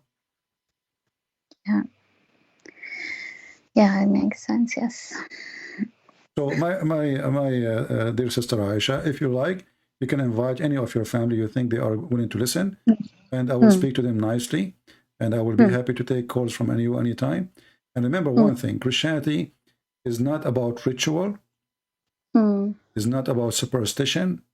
Like there's some Christian, they are superstition like Muhammad, like you enter the bathroom with certain things and you do certain things and you have to do certain prayer. Now, those things are not Christian, this is not Christian. So the Jews, they have a lot of ritual too, and there is a reason for that. Always there is a reason for everything. But with the Christ, we are above all rituals. We are above all wisdom, for we have the wise God himself. He come to us, and he is the only one you need to listen to, not to Christian prince, not to a priest. Anyone he says something to you is against what Jesus said, don't take it. Very simple, Okay. So, And how do you suggest I like start this journey of like how do I go ahead and study, research, or well, get to? always my favorite to read in the Bible for a new Christian is to read John chapter 1. I will send you the link, Okay. you know. I will send you the Aramaic translation, you know, so you can start reading. John, you see, the reason I like you to read with John, he was speaking to people like you. See, Okay. the Christians, when they go to teach and preach, the first thing they face is the Jews. So there's the Bible written to the Jews, and there's the Bible written to those people who they are not Jews. Like you and me, we are not from the Jews, you know. So in the Bible, in the book of John, he speaks to the mind of those who they are not from the Jews, and they are not from the children of Abraham. And this is why I believe it will make a better impact for you to learn about Christ before you start reading the other verses. And I want you to do something. I believe it's very important to understand Christianity and Christ. Don't just read. You see, when I read, I don't read like people. Even when I read the Quran, I don't read like people. You know, that's why I see things nobody see. You know, because I don't read like them. There's people who read words, and there's people who live the words. So if you want to understand what Jesus is talking about, try to live the story. Try to be in the story. Try to be a person who is there. And you are a listener. You are not reading a book. So like here when it says, in the beginning it was the Word, and the Word was exist. Okay, the Word is the existence of everything. The Word is God. And then in verse number 14 it says, and the Word became a flesh. That is from the beginning of the Bible. It says it clearly that the Word of God is Jesus, and became a flesh, became a man, come to us, and we beheld his glory, and the glory as only begotten of the Father, full of a grace and truth. So when we read here, we see the spirituality, we live the story, and we get closer to Jesus to know who is he and what his nature. Jesus is not just a man, he came with the flesh. I am with the flesh, you have the flesh too. So what a big deal. Jesus was the only person who is holy, yet he is with the flesh. He is the only one who commit no sin, yet he is with the flesh. He is the only one who do what human being, or he have the needs of a human being, yet his need did not force him to commit sin. You know, we complain. We say, okay, why I commit sin? Well, I'm tempted. There's a beautiful woman there. I'm a man, right? Isn't it God who made me a man? He liked women. So I'm tempted. So now I have excuse. Christ, he came in the nature of the man. He have all aspect of man, all aspect of a human being. Yet Satan could not take him down. Grave could not hold him. And sin could not break him. So Christ for us is a clear evidence from God that if you are saying to me, because I am a human, I have to commit sin, I am going to give you a proof that I'm going to be a human like you, and I will not commit sin. Why? Because I'm a Christ, and if you can follow me, do your best. So with the Christ, you do your best. You live the story, not only listen to it, and then try to practice it. Try to learn what is love. Try to see how I can be a person who follow the Messiah, not by wearing a cross, but by being a Christian. Wearing a cross does not make you. Actually, most of bad people, they wear a cross, not necessarily the good one. Drug dealers, they wear a cross. So, you know, Christianity is not wearing a cross, is not going even to a church, is not even being a priest, is being a Christ-like. So the first thing, you spoke to me about your family. The first thing for you as a Christian, you love your family even more now as a Christian. You don't hate them because they are Muslims. You don't push them away because they are Muslims. You see, I said to you, you do not need them, which means you are not dependent on them, but doesn't mean you will not love them. You love them, you know? You love them, but you don't love them more than Christ. Yeah. If you love them more Christ, that means you love them more than your salvation. And that would be a big mistake. So loving your family is a must, because Jesus says even love your enemy. So even if they consider you an enemy because you became a Christian, until now you are not, I hope soon, even if they think of you as an enemy, you as a Christian, you should not hate them, you should love them. Why? Because the command of Jesus says love your enemy. And why Jesus, he said love your enemy? You know, if you think about it, you know, love releases you from all the stress. If you do something wrong to me, Aisha, and I cannot forgive Aisha, she's did that to me. Oh, maybe she took my money. Maybe she did whatever, you know. And then every day I'm living with this pain. I have hatred for this person. I can't even enjoy my food. I go to sleep, I'm dreaming about revenge. I go to, even I go out for, to enjoy the nature. Still I'm thinking about this person, what he did to me, what she did to me. So when Jesus says love your enemy, he's not helping the enemy. He's helping you. Yeah. He is freeing you from all stress and all hatred. So you can be free. A person, you know, a hatred, the first thing the hatred does, it kills the person who is full of it. He don't enjoy his life. No? I actually saw this concept in Islam too, and I don't know if it was copied or what, but like to let go. And there are incidents and stories where Prophet Muhammad All of it, none of them, not true, Aisha. You will not find such a thing, you know, because if Muhammad he believed in loving the enemies, we're not talking about loving your neighbor, you know. Yeah. We're not talking about loving your brother.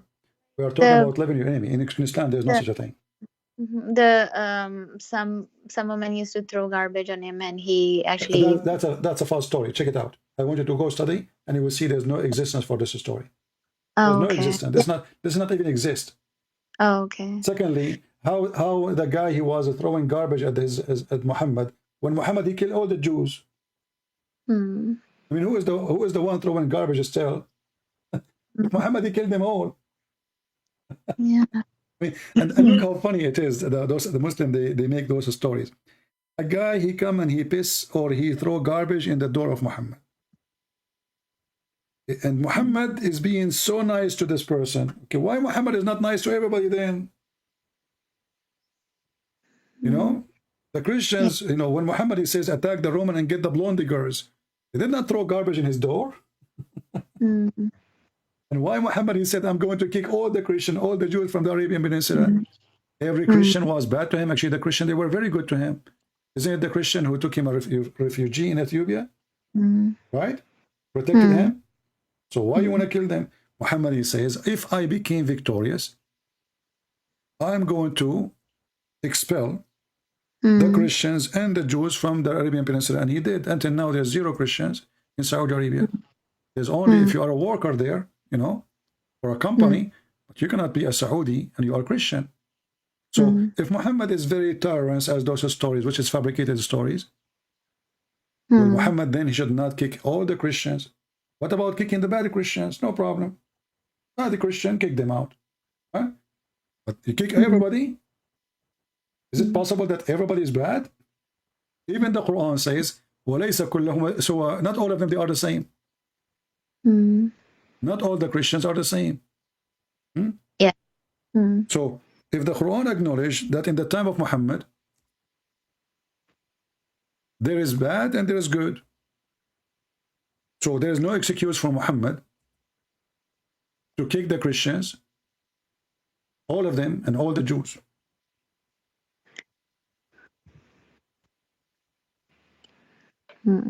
Right? Yeah. You know, when Jesus was on the cross, I mean, how horrible it is.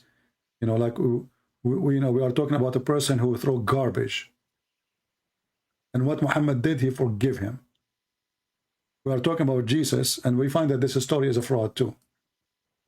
But when the Quran confirmed that in chapter 3, verse 113, that not all the people of the book is the same. There is a true believers. They are good people. Muhammad here is being hypocrite. He's not being nice to the Christians. He's not being nice to the Jews. He's trying to earn some. Because if I say all of them, they are bad, nobody will listen to me. And this is Quran. The Muslim, they cannot say this is wrong. So why Muhammad, he kicked everybody out? If not all of them, they are the same. If not all of them, they are bad. It says here actually clearly that there are people who spend all day praying. So why he kicked them all from the Arabian Peninsula? And why he ordered a Muslim to fight them all? Why you want to fight all if there is, it says here an ummah, which means a nation of the Christians, you know, a huge group, not only 2 or 5. You don't say the word ummah for 2 people or 5 people or even a million. So an ummah, so laysu sawa, yet all are not alike among the people of the book. They are upright people who recite the message of Allah. So why you want to kick them out? Yeah. Yeah, I never liked this concept, but you know, I never understood, and I had to kind of just I always thought that if I'm questioning this, and also, like, I'll give you an example where um, since Prophet Muhammad had so many wives, I mean 13 wives, I think. So when his son-in-law Ali, he was trying to maybe marry, I think, the second wife, Yeah, and he get upset. yeah, he got upset, and I was thinking, like, why could he be upset? Like, that's not normal. He himself is doing it. Why? How could he do that? He said, "Not So my daughter, yeah, not my so daughter." You know. yeah, that's wrong. I thought about it, but I never spoke about it to anybody because I thought that it would be a sin to, you know, question Prophet Muhammad's whatever The whatever false he prophet Muhammad, myself, false prophet. Listen, this is how you know a person when we call a person hypocrite. This is how we know the hypocrite. A hypocrite is a person. He speaks something, he do the opposite. Do I agree? Okay. Muhammad told them you have 4. He have way more than 4. Why? He have a privilege, and all his privilege is about money and sex. His daughter, oh, Ali, she want to marry another wife? No way. She's my daughter. So she's a woman. She's a Muslim. So, well, obviously, Muhammad is making a privilege to his family, and he is the one who decide the law. Yeah. When Jesus came, you know, look at the disciple of Jesus, even if you want to forget about Christ. I mean, just to mention him for now. All his disciples, they gave their life. They were poor. They treated miserably. They gave their life, no wives, no children, nothing. They gave all their life for what? Just to serve Christ. And look at the disciple of Muhammad. Yeah. Warrior, gang, a lot of women. Nothing satisfied them. They wanted more and more slaves and tons of slaves. And the funny, you will see a Muslim speaking about Islam is against slavery. If Islam is against slavery, are you enslaved people then? How many slaves Muhammad he have? How many slaves Umar he have? How many slaves Ali he have? Yeah. You know, when the last time Aisha, she washed dishes. All the hadith says a slave, she was doing this. The slave was doing that. The slave that was, you know, I mean, all of it, and they are black slaves. Yeah. So, you know, in Islam, always, because it's forbidden to ask questions about Muhammad, because it's dangerous. So families, even in early age, they teach you not to ask those questions for your safety. It's a safety thing. Yeah, People, even my brother said that he was when I asked him questions and he couldn't answer, he tried to search, and he said there must be some reason behind it, but it's not healthy, it's not nice that we are questioning it. That's how we are actually trained, that it's not nice to actually question. That's wrong. You see, It's you like, live in the West now, but if you live in Pakistan, yeah, I it's live not in, safe. It's not yeah. healthy. And so do you think, okay, other than again, I will just take a few more minutes of you and then I will go back to Don't work. worry. I'm so I cannot thank you enough for your time and everything. Thanks And Jesus for everything. yeah, I thank the Lord for you, my it's sister. for, yeah, I mean, I would pray for you to reward you for all this. And I'm, yeah, very thankful. But it's just I would never in my whole life ever thought that I could question or change my religion. Like that's how I've been. Like I wanted to make other people Muslim, and then now I'm in this. I'm like it's so unbelievable for me too. And it's like you and whatever you have, whatever you share or talk, it's like with reference and the context um, you actually explain things in a way that I never even looked at those things in that way, like thinking out of the box and everything. And it's very impressive, and I'm thankful to you, and I really pray God reward you for this. I would, I might try to reach out to you again. I'm still like in the transitioning phase, and I want, if people are listening to this, please pray for me. Um, I just so for now, I will go ahead and start reading and doing some more research. And I'm kind of convinced from heart. I just need to be more firm. And um, so You should always, you see, we don't believe in shahada. We believe in a believer. Believer is not like somebody just repeat a sentence. No, you have to believe from your heart, hmm, you know, and then your heart is what count, not your words. hmm, yeah, yeah, okay. So if to become a Christian, I just have to just believe from inside, and there's like no, yeah, no shahada like or nothing like that, right? That's You know, it. it's not what words make you a Christian is being a Christian. It's Mm, not words. It's not saying things. It's not ritual. It's being Christ-like. So when you become a Christian, you will mm, understand more. You love your enemy. You love mm, your family. You mm, forgive. You give. You will be a different and a new person. That's why in Christianity we say he or mm, she they are born again Christian. I'm sure you heard this mm, term, right? Born mm, again. Why we are born again? Because we are mm. born. Everybody is born. Even a cat is born. You know, Yeah. we are born. But when you are with the Christ, you are born again. You are Mm, born by the Spirit. You have a new spirit.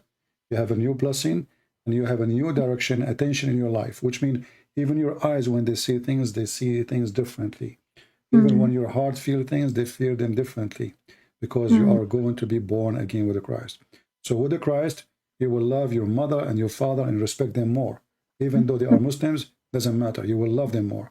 With the okay. Christ, you will love everybody around you, and those who did harm in the past for you, you will forgive them. With the Mm, Christ, you will be willing to do what you were not willing to do before, which is mm, speaking the truth and sharing the truth and saving more of your family or your friends to bring the Christ, because you love them, not because you hate them, because you want to guide them, not because you want to misguide them. Not like the Quran says, Allah, He misguide even shaitan. With the mm, Christ, we have the guide and we have the truth, and the truth will set you free. So I hope, my sister, you are now free from Islam, but I hope mm, soon you will be free with Jesus, mm. because Yeah. you have the truth in your heart. Yeah. Yeah. Thank you so much. Thank you for calling. Thank you. Thank you. Take care. And we are happy for you for leaving Islam. Yeah. Thank you. I'm also like relieved and happy and thankful to you um and everybody like and God God bless you. for God bless okay. you. Take care. You too. Bye. Well, I hope that everybody will pray for our sister here. You know, uh, I really forgot about, because, I have a lot of people, they speak to me, they call me. Uh, she remind me of herself. We spoke for a few hours last time, and thank God she listened, and she is very close to believe in Christ. Uh, if there is any Muslim who would like to join us, we have a Muslim, his name, okay, let's see.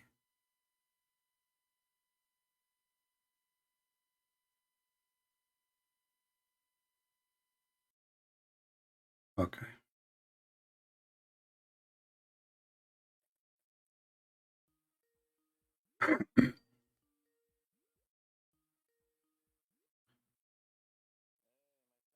Hello?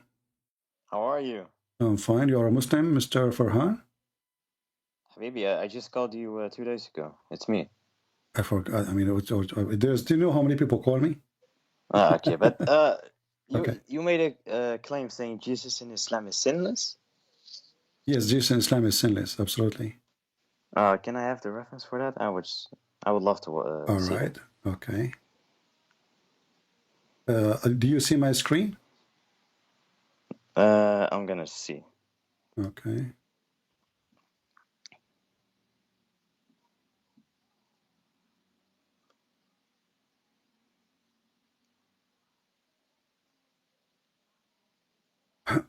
Let me show you the hadith. You believe in the hadith, right? You are not a Muslim who says, I don't accept the hadith. And I don't accept Da'if hadith. Only Hasan and Sahih. okay, so you accept the one it says Sahih and Hassan. Yeah. Okay.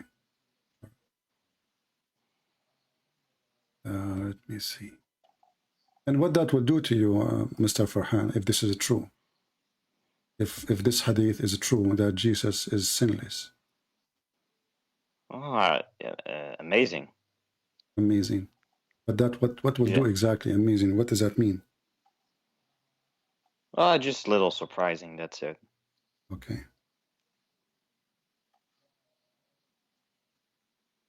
I'm just trying to find it for you. Give me a second. There's tons of hadith, by the way. They are not only one, but we will show you. One is enough, right? I mean... Okay, yeah. One but do you also have reference from Quran? We will go to the Quran too. No problem. All right. This is Al-Bukhari. Let me put it for you on the screen.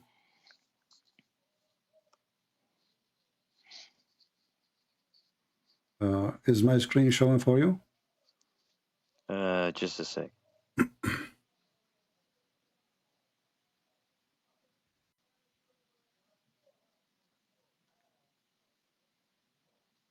Not yet. It's black. Okay. It's going to come. This is Al-Bukhari, hadith number. Yeah, I see it. Hadith number 7510. So you can search it in Google if in case you want to see it in your own screen. Here you will see the story that this is about intercession.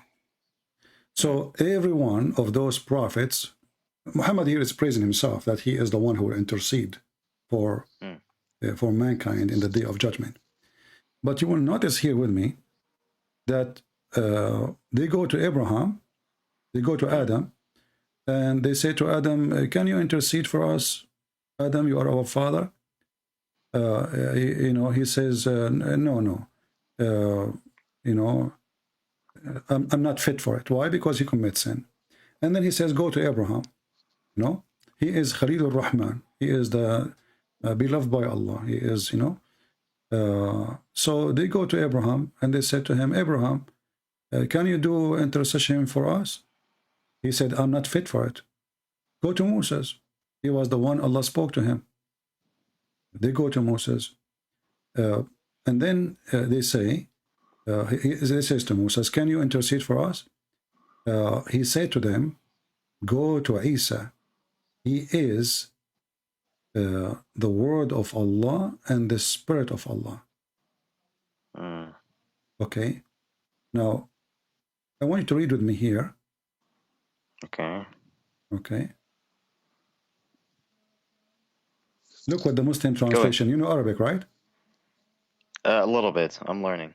Just to show you the lies in the translation. He says, you would better go to Jesus. He is the soul created by Allah and his word. If we go in Arabic, it says, yeah, he is the spirit of Allah and the word of Allah. عليكم بعيسى فإنه روح الله وكلمته. Do you see it? Okay. Yes. Can the word of Allah commit sin? Well, when it comes to the explicit grammar in verse 45 of chapter 3, Jesus is, if I'm correct, bi kalimatin, only a word of Allah. And this is explained 14 verses later where Allah said. There is no a where word. Allah said. Here it says kalimatahu too. Here it says kalimatahu, his word. not a word. Yeah, but for example, you can, if I give you one of my books and I have 8 books, but I give you one of it, and someone says he gave his book, it doesn't mean it has to be all of it. Okay, That's no, what I'm trying to tell. no problem. But you see, kalimatahu, is Al-Quran kalimatullah? Yeah, but that's different. Okay, different. Why? Because Jesus is a person, right? Yeah, but what I'm trying to say is in verse 45 it says he's a word, and 14 verses later it says he's created by a word of Allah. So that's why where it says he's created by word of Allah? Verse 59. We are talking about what chapter now? 3. 3. Okay. If we go to verse number 59, we will see that this is not what it says. Here we go.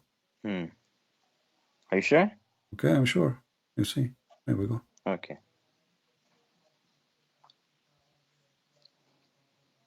Where does it say the word of Allah, created by Allah?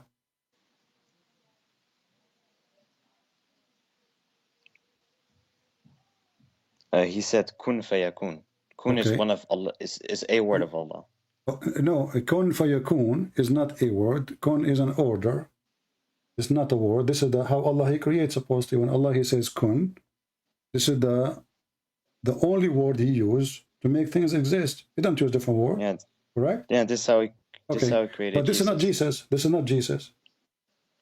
What do you mean? Okay, but this is not Jesus. Let me show you why. You see, here the verse in the Quran proving to us that the one who wrote the Quran is very wrong. Because was Adam created by Allah saying to him, be, and he was? I'm talking about Jesus, sir. Exactly, no problem. But the verse here saying that Adam is the likeness of Jesus, correct?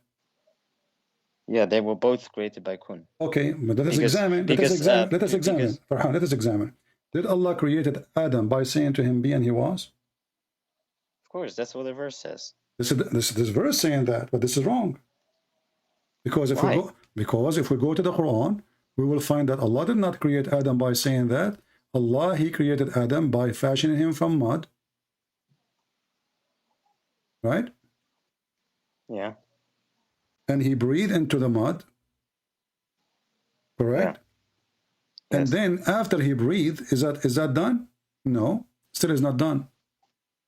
After He breathed, it took time. This is why the Quran says, وَكَانَ الْإِنسَانُ عَجُولًا, and the human was ever hasty. Chapter 38, verse number 72, explain to you how Allah created Adam, right? And there's other verses here. Let us see. Chapter 15, verse number 29, it says here the following. When Allah, He says, I'm going to the Adam, I'm going to create a man, between two bracket Adam, from sound in a clay of altered black smooth mud. This is the Muslim translation, not mine. Do you see it? Yeah. Okay. Then when I had fashioned him completely and breathed into him the soul, which the Muslim adding now it created, you know. The Quran doesn't say which I created. I breathed into him from my soul. Yeah, this is they bowed down to him. Okay. Okay. So how Allah created Adam? First, He made a clay. He mixed water with mud. Is that correct? Yes, correct. Okay. Yes. And then after He mixed the mud and made the mud, He fashioned the mud as a person. Correct? Yes. Okay. And after He fashioned the person with like I say, as statues now. Now the third stage, He breathed into him. Correct? Yes. Okay. The question now to you, Mr. Farhan. Allah, He said be after He did all of those, or before, after, or before? Well, it depends what you understand from the word be. No, give me the answer. I don't care. Don't tell me depend. Tell me. Allah did do it before? He did all those stages, or after? Allahu A'lam. This is not an answer. I mean, come on. I mean, I don't know. Okay, how you do not know? I mean, okay. I will go. What about we go to two options? Is that okay? Let us talk the two options. Yeah, okay. If Allah He said be, if Allah said be to Adam, and then after He said be, He did all those options, that means Allah did not create Adam by be, and be did not do any different. Do you agree? Just because He didn't say be doesn't mean He didn't create him from no. You said you forgot. You are the one who quote for me. The verse says be, and he was. Yes. Right? Okay. So Yes. as long how Adam he come to existence, Allah he said to him be. And that's why I said to you this is wrong. So now if Allah he said to Adam be before he fashioned the mud, before he make a mud, and before he breathed into the mud, then there is no need for all of those. Because Allah he, if he wants something to happen, he said be, and it's going to be, correct? Well, it depends on what you understand from the word be. My That's friend, what no I'm trying to problem. say. We are going to take the two options. What do you mean from the word be? What it means? It's you who said to me, Allah, he created him by saying to him be, and he was. You forgot? So what is what is Okay. the effect of the word be? You tell me. There's no effect. It's a joke. It's a joke. It's a joke. Because if I say Really? be, listen, if I say be food, and then I have to go to the kitchen, and then I have to cut tomatoes, and then I have to cut vegetables, and then I have to cut onions, and then I have to cut some meat, and then I put them in the and add water, and then put them in the fire and turn the fire on, and then I said to me, I said be, and the food was. That is a mockery. Do we agree? No, Why not? because So what what you the- just said makes Okay, I will give you the perfect question sense. again. I will give you the question. What the effect of the word be then? What the word be does? That's what I'm trying to ask you. Well, you are asking me. You are Can I the have- Muslim. You are the one who mentioned the verse for me to prove to me something about the how Jesus exists. So I'm asking you now, if Allah he decide to create Adam or Jesus, in the case of Jesus, Allah he breathed into Mary, he sent his spirit to Mary, and then he breathed into Mary's private part, and then after 9 months Jesus was born. So Allah That's did not Jibreel. say to him be, and he was. That's Jibreel. No, this you believe. And I'm showing you the Quran now. Listen, let us go back to zero. When Allah created Adam, did Allah say be or after? You said, I don't know. I said to you, let us take the two options. He said it before, and the other option, he said it after. And you will notice there's no different happen, because as you see, still Allah have to use the mud. Allah still have to fashion him, and then Allah still have to breathe into him. And then after he breathed to him, did Adam is Adam done? But my friend, I was just asking about Jesus' sinlessness in the Quran. This is exactly what we're talking about, because if Jesus is the word of God, well, Adam is not the word of God. And Jesus Why? himself, okay, because simply Adam, he did, Allah, he did, that the Quran says that Adam was the word of Allah sent down. No, because the reason is because billions of people are taking Jesus as a God. So Allah gave No. Jesus Okay, a title. you see, No, no, actually, no. actually, No, this, wait. this is against Wait. what you just said. Just again what you said, because But wait, if this wait. is the reason, if this is the reason for Sir. Jesus to be the word of God, that means Jesus became became God because of the word of God. Or this is what the book of John says. Muhammad is trying to copy the book of John. In the beginning it was the word, and the word was with God, and the word is God. Let me ask you: Wait. is the word of God Wait, let me is the word of God created? Let me finish first. I want to say something, then I'll Okay. answer. What I want to say is, because Allah gave him the title, He's trying to emphasize to all the What billions is the of people title? that take him, What is the title? Ruhullah wa kalimatuhu. Okay, is Adam So Ruhullah? Allah's, Is Adam Ruhullah? Ruhullah means like angel of God or messenger of Is God. It belongs to Allah. is Jesus angel of God? No, but it belongs to Allah's creation. This So is another that's why question. Well, if Allah's Allah is God, my emphasizing. friend, this is joke. If Allah is God, everything belongs to Him anyways. I mean, this is a joke. So why Jesus is called the only one called the Spirit of Allah and the Word of Allah? Is Because Adam Allah's emphasis. is the word Because- is Adam the Word of Allah and the Spirit of Allah? No. Is Abraham the Word of Allah and the Yes. Spirit of Allah? No. Where? Show me. Yes. Where? But Adam is. Where? Show me. Go ahead. No, but no one's taken Adam as God. So It doesn't there's no matter. need for That's Allah not the to say it. question. Is there any person in Islam is called the Word of God and the Spirit of God? Yes or no? Is okay. Is anyone other than Jesus taken as a God, as a messenger in This is Islam? another question. I'm talking to you about you as a Muslim. Yes. Forget about me as a Christian now. You as a Muslim, you are receiving No, Quran. no, My friend, that's the not how it Quran, works, the sir. Quran was sent to you, not to me. So listen carefully. So No, why the Quran Jesus? responds to you. Why This only? verse, No problem. But the Quran the response, and now wait. I'm using it against Allah. Did you notice what happened? If Allah is responding to me, that means Allah is not a smart, because I'm using it to prove to you now that Jesus is God. Look what happened. So I'm asking you now: is there any other person in the whole books of Islam is called the Spirit of Allah and the Word of Allah besides Jesus? Well, every prophet has its own unique title. This is another question. If there is anyone besides Jesus is called the Word of God and the Spirit of God. What's your point? My point is there is no other person. So, okay, so Jesus is a special. So he is not like Adam. This is a stupid verse. Because as you see, Adam is not the Word of God. And Adam is not the Spirit of God. Is he? I mean, Adam has a soul. This is another question. Is he the Spirit of God? Is he the Word of God? The answer no. Well, Adam's ruh belongs to Allah. This is another question. The Spirit of God. Is he the Spirit of Allah? You see, the Quran did not say. Yes, what? Yes, he is. Yes, what? Yes, Adam is the Spirit of Allah. Yes. Show me the verse. Show me the verse that says that he is Spirit of Allah. Okay, does Adam have a spirit, a ruh? So what? Chicken have its spirit too. So he belongs to Allah. He belongs to His creation. Are we repeating ourselves? I said if Allah is God, everything belongs to Allah. Cockroaches too. So what no, but my friend, my point is, I'm asking. No, your point is. So look what happened. Did Allah created Adam by saying to him, "Be"? You refuse to answer because this is embarrassment. Is that correct? No. Well, then answer. Go ahead. Did Allah create Adam by saying, "Be"? Okay, wait. Can we please go to Jesus' sinlessness first? We are talking about Jesus sinless because Jesus is coming from above. Where the word of God is coming from? Is coming from above, right? But you said Jesus is holy in Islam. Jesus is holy, exactly. Why? Because he is from above. Jesus in the Bible says, Jesus in the Bible says, I am from above, you are from below. And now the Quran confirmed that Jesus is from above. He is the word of God.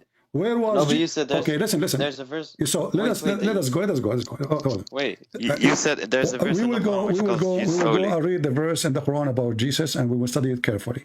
But you are trying to escape the embarrassment that your God made a mistake. The Quran is making a mistake. Listen, did Allah created Jesus the same as He created Adam? Yes or no? But I asked you a question first about Jesus being holy. We are talking about it. We are talking about it because we need to know who is Jesus and where it's coming from to know if he's sinless or not. If Jesus if Jesus is coming from this earth, well, Jesus will be the same as everybody in this earth. If Jesus is coming from above, well, that's explained that he is divine and he is not like us. So I'm asking you again, did Allah create Adam the same as he created Jesus according to this verse? Yes. The proof. Go ahead. Verse 59, sir. Because verse 59? For example, Jesus. Don't give me example. Listen, okay. Read carefully. Read carefully. Let me talk. Read carefully. Let me talk. Wait. Did Allah create Adam by fashioning him by mud? You said yes. Did Allah create Adam by using his? How Allah created Shaitan? By using his hands. The same as for Adam. When Allah He breathed into Adam, was Adam created and done? Yes or no? Wait, you ask so many questions without me even answering. Let me talk. I asked you the major question. You refused to answer. I said no. No, I'm gonna answer. Jesus and Adam in Islam, they both have no mother and father, so that's why Allah needed. That is very silly argument because Adam is not born. So how we will have a father and mother? Adam is made from mud. Is Jesus made from mud? No, because they both. Okay, so you cannot compare between them. You cannot compare between them. You cannot compare between them because they are not coming from the same source. No, because Jesus was the Word of God sent down to Mary. Is that correct? What are you talking about? Sent down to Mary? Okay, was Adam the Word of God sent down to the earth?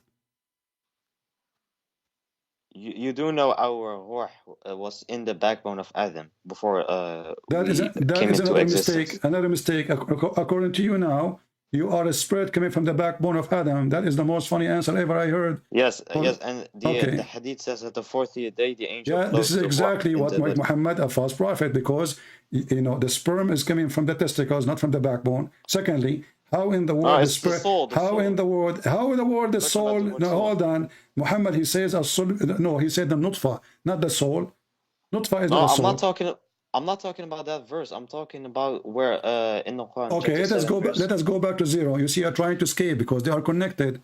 When Allah created Adam and he said to him, be, was Adam created by saying be, or he was not? Yes, of course. So why Allah, he says, I have to fashion him from mud. I have to make him as a person. And then I have to breathe to him. Because it did not mention the full creation story in these verses. Wonderful. So the word be does not, so the word be is not the creation story. The word be, because if we because if we say I asked you, listen, let us go back to zero. Did he say the word be before or after?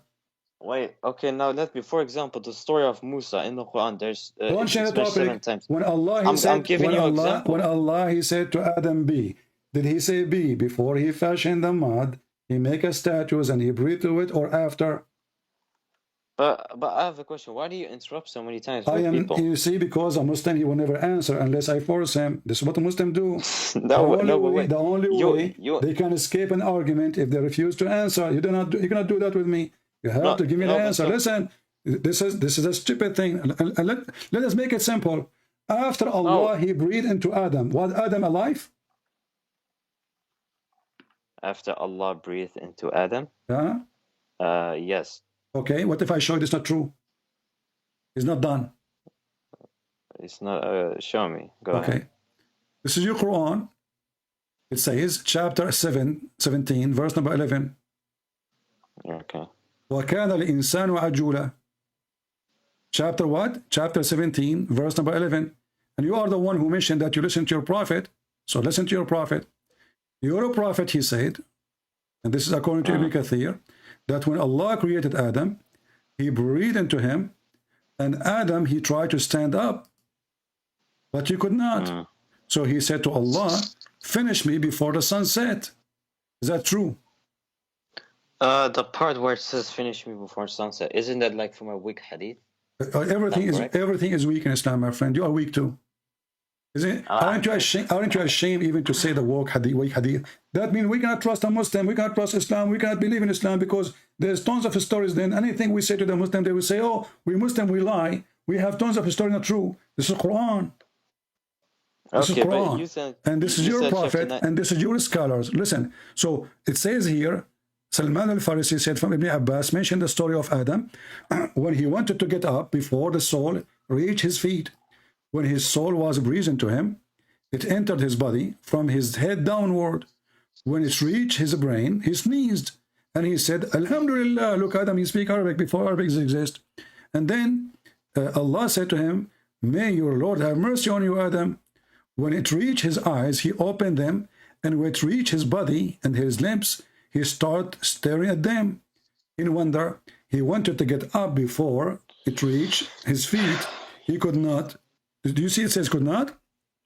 Then he said, I know Adam said Alhamdulillah, but the part where it says then he said, listen carefully, read with me carefully. My friend. Then he said, oh Lord, make it happen before the night comes. I want you to explain to me the sentence. Make it happen before the night comes. Go ahead. I'm just saying, is it from a weak source? Because last time I checked, it was about where it says finish me before sunset. Explain to me, oh Lord, make it before the night comes. What make it happen? Make it happen. What is that? I don't care about weak hadiths. Why you don't care? This is your prophet. Why you care to talk to you then? I will hang up on you. I'm showing you. I'm showing you your prophet. I'm showing you your scholars. I'm showing you your Quran, and you say to me, I don't care.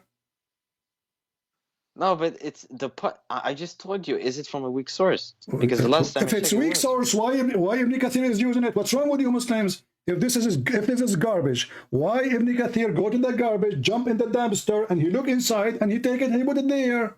I mean, are you Muslims? Are you stupid or what? Like, are you a kid? Are you a kid? Relax. If you are a kid, I will hang up on you. If you're an adult, we will stay talking. No, relax. So listen. It's not up to you to say this is not a weak source. It's not up to you. So what if I show you my scholar saying that? Okay, show me a scholar saying this is a weak source. Go ahead. Okay, no problem. Let me search for it. Keep searching.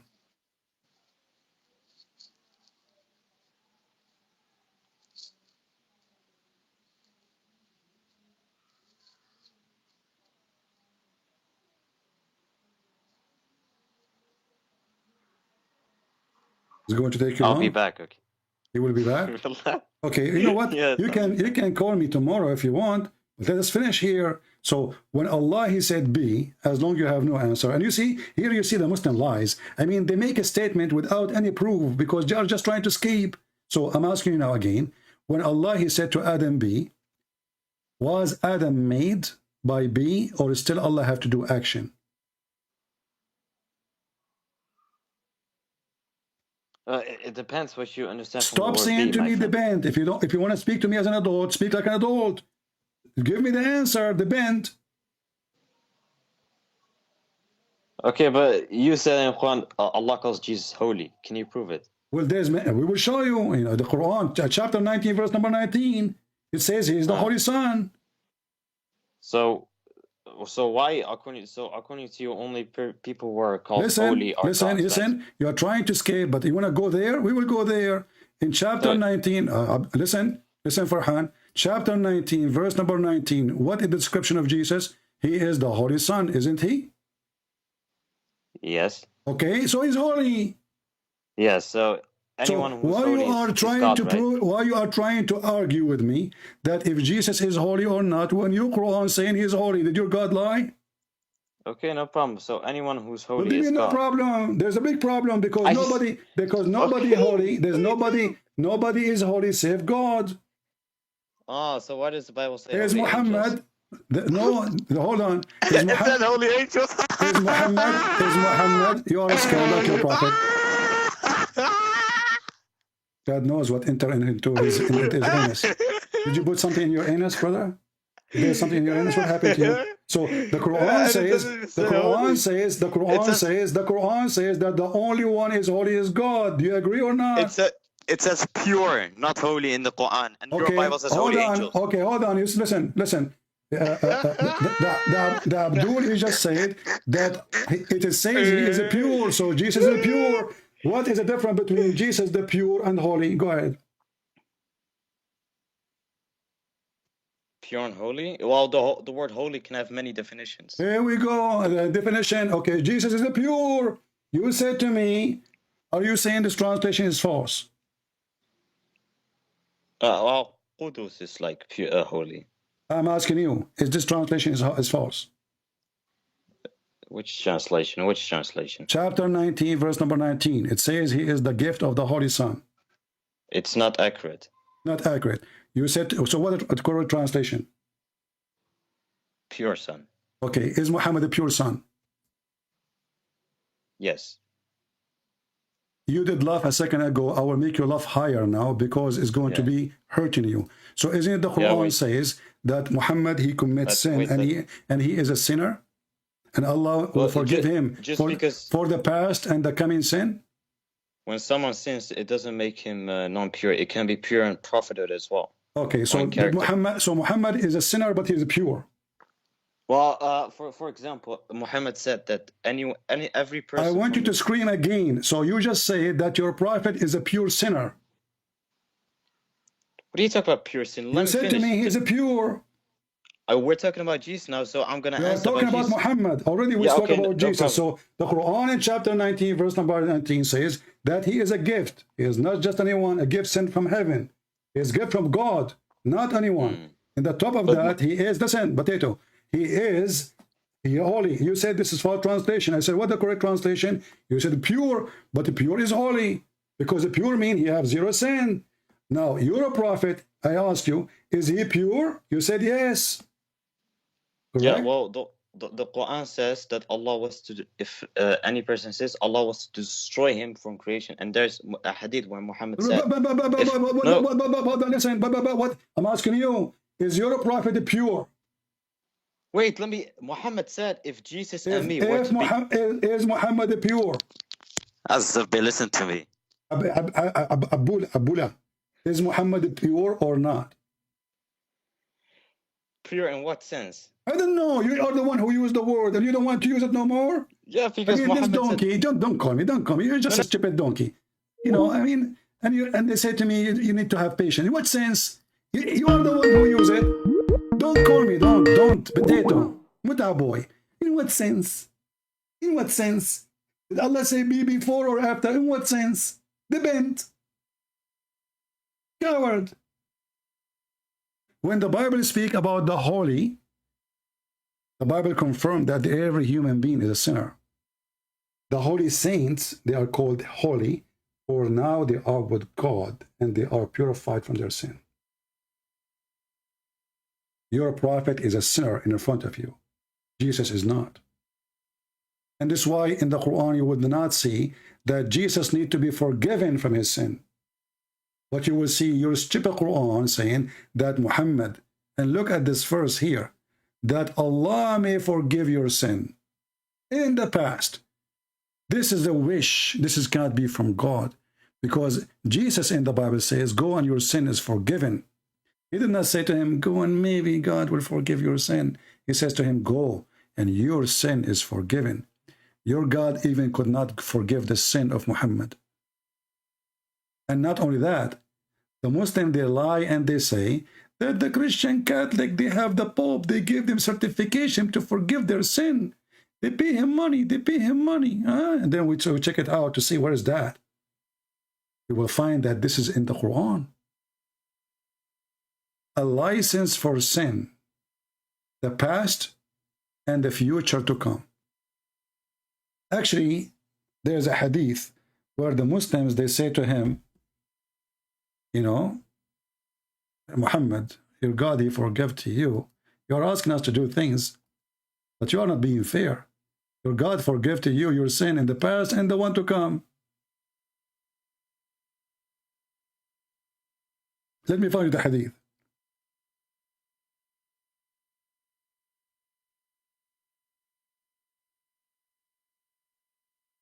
Depend. What do you mean? What a scam.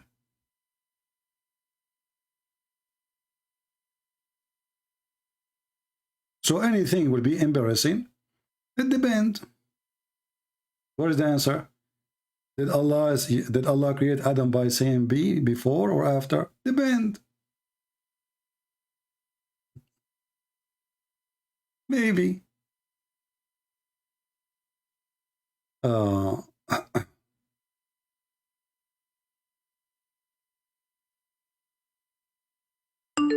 Let us see the hadith so we can laugh.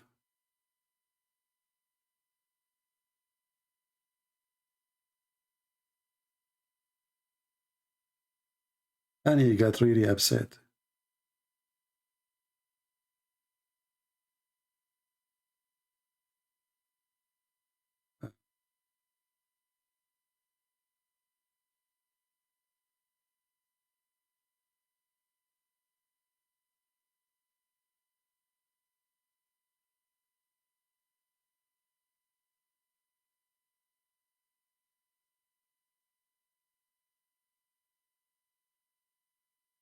A true prophet, who is God saying to him, maybe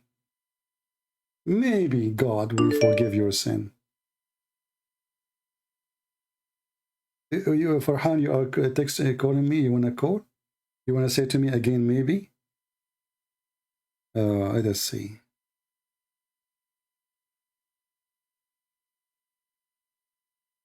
Let us see here.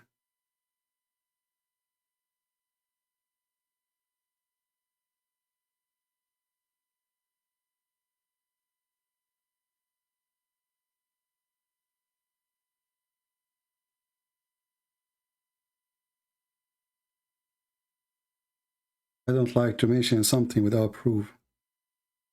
Just to show you this joker, Muhammad.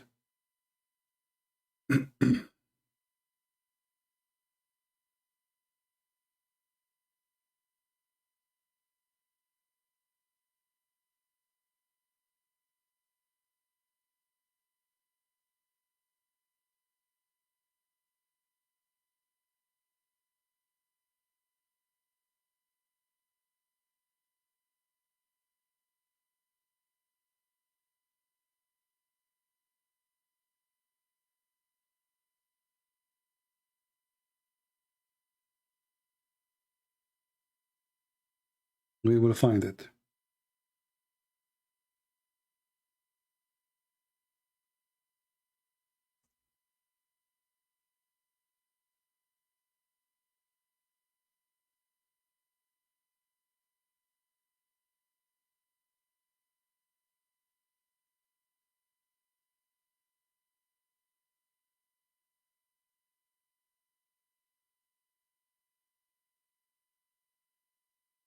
Let's see now.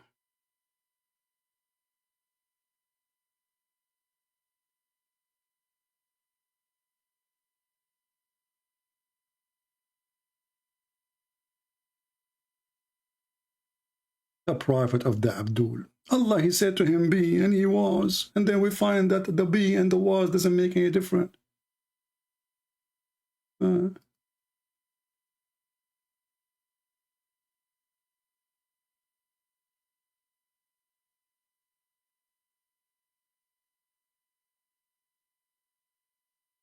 Let us see here.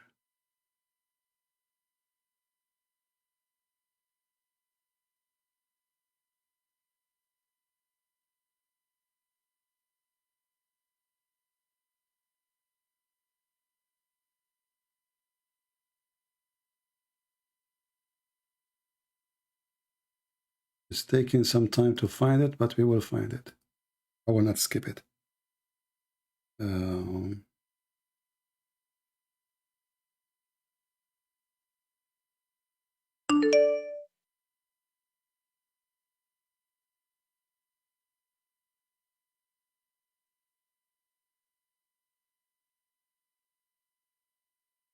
Here we go. Sahih al-Bukhari. You want to laugh? Sahih al-Bukhari.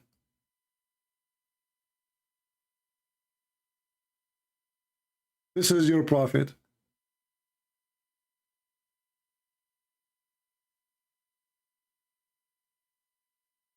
Whenever Allah apostle ordered the Muslims to do for them something, he used to order them deeds which were easy for them to do according to their strength and endurance. They said, "Oh Allah apostle, we are not like you. Allah has forgiven you the past and the future sin."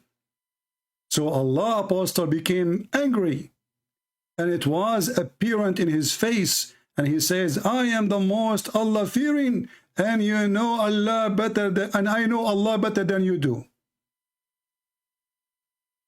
Do you see the scam? If you are Allah more fearing, why Allah giving you a license? He don't give it to all the Muslims who they are Allah fearing too. And why you need a license for sin if you are Allah most fearing? And the verse is so clear, and the hadith is so clear. He claimed that his sin is forgiven in the past and in the future.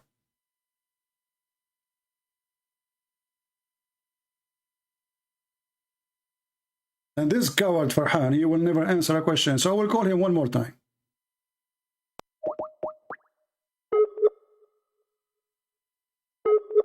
Just give him a chance to act like an adult.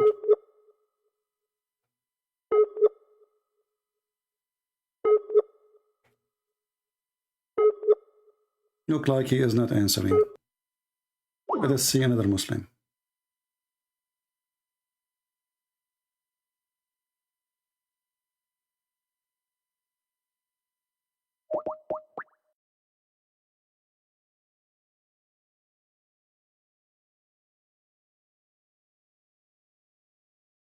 Hello? Muslim friend Yes. that I'm just debating with at the moment, and Okay. he just asked me about the Trinity. Okay, well, he was listening to us in the conversation on YouTube or not? Yeah, he was, but he Okay. said that he wants you to explain the Trinity because I don't know exactly Okay. the full thing of Let- it. So let can you him- just let- explain it? Let him join us. Let him join you on the call, Yeah? but he said that he doesn't want to call you. Okay. All right, then I will hang up and I will answer his question. And ask Thank him you. if he can help us to answer when Allah, he said be to Adam, was Adam created before or after? Because the first Muslim, he ran away.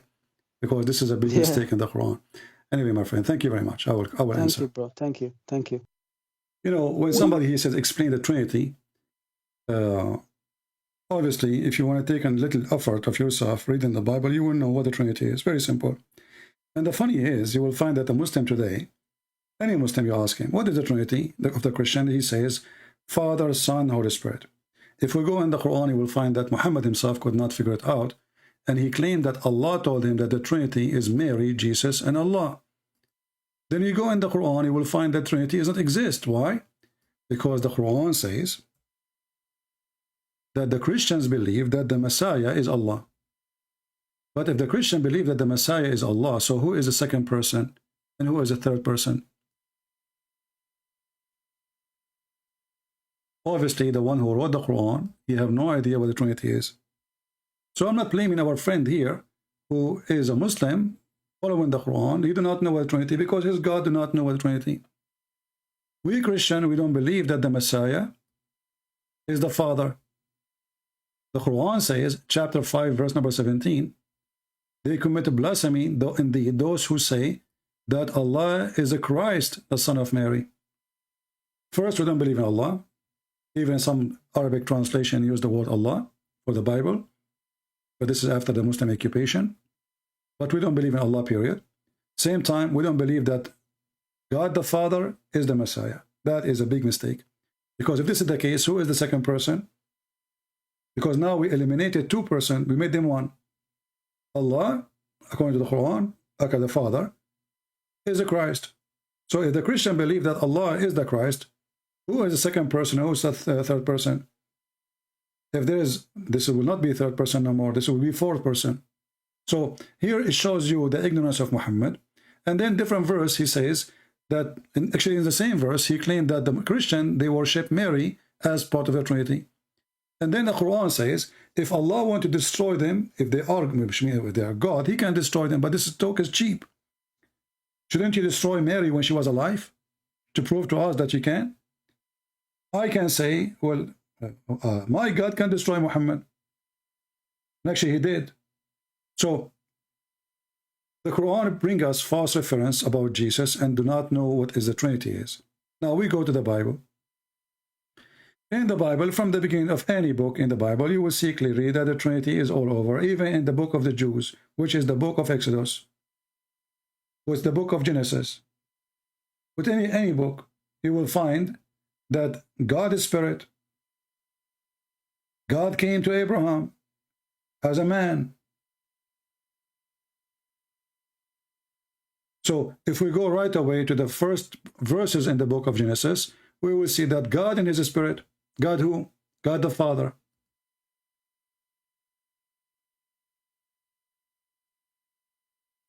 Let me open the Bible.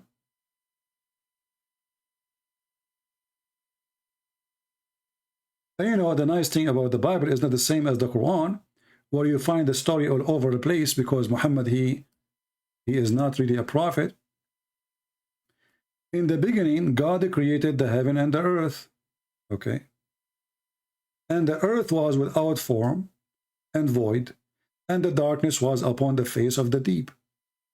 And the Spirit of God. So right away from the beginning, we find that God and his Spirit. Then we will find in the same book, in the Old Testament, in the Old Testament book, tons of a prophecy about Jesus, the Christ, who was going to be God. He would be called God with us, Emmanuel. And God, he came to Abraham as a man. And Abraham, he worshipped him. And then Jesus says to the Jews, what do you say of a Christ? They said, well, he is the son of David. If we go to Matthew chapter 22, the Messiah, he said to the Jews, what say you of Christ? What do you think? Who is the Christ? Read with me. Yeshua asked them, which means Jesus, and said, what are you saying about the Messiah? Who is whose son is he? They were saying to him, the son of David. He said to them, and how did David by spirit call him the Lord Jehovah? For he said, for what? For he said, the Lord Jehovah said to my Lord, sit at my right hand until I place your enemy under your feet. How the Lord, the Messiah, he came to us, or he present himself, he came to us as a man. But the Lord himself, being called by the Spirit, Lord, by who? By David, who the Jews, they think that the Messiah is going to be descendant from David. So the Messiah, he himself is saying, well, if I am the son of David, and he is my father, then how come David worship me and call me God? And then he says to them, if therefore David call him the Lord Jehovah, how is he his son? And no man could give him an answer. So to make it simple for you, the Trinity, the second we say God, we don't ask God why you can be God, because he's God, and you don't question God why you are. Let us say, you know, some people, they are really weird, like they think God is a phone. Why you have 2 cameras? Why you don't have 3 cameras? What about having a better camera? What about, you know, I like God to be a 6-inch screen. It's God. So the second you say he is God, then you don't question how he is and why he is. Otherwise, you are not talking about God. And if God cannot be 3, or even 10, or even 7, or as you wish, then he can't be God. If there is somebody, he says to me, there's God, and this guy is true God.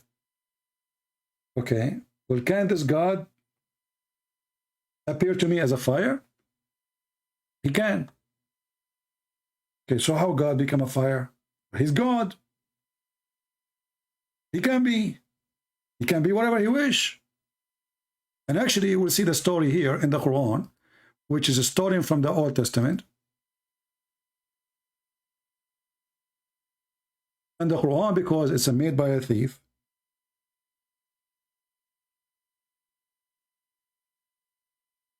in chapter 27, this is about Moses. When he came to the fire, he saw a fire in a tree, in the bushes. And the Quran describes it as a fire, not a holy light or a fire.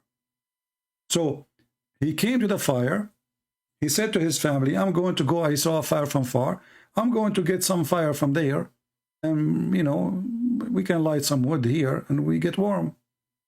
But when he came to it, to what? To the fire, he was cold, saying, blessed is who is ever in the fire, and who is ever around the fire. Who is the one around the fire? Moses. Who is the one is inside the fire? No Muslim dare to answer.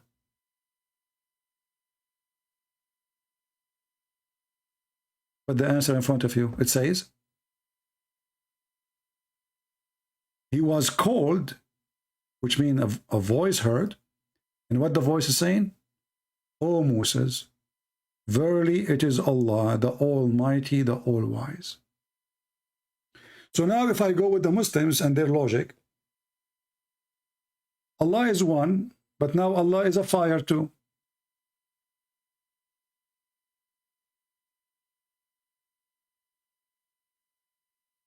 Is Allah the fire? Or he isn't the fire?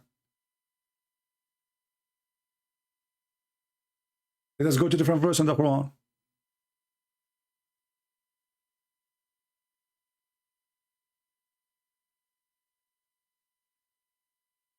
We will find that Allah, he turned into a tree.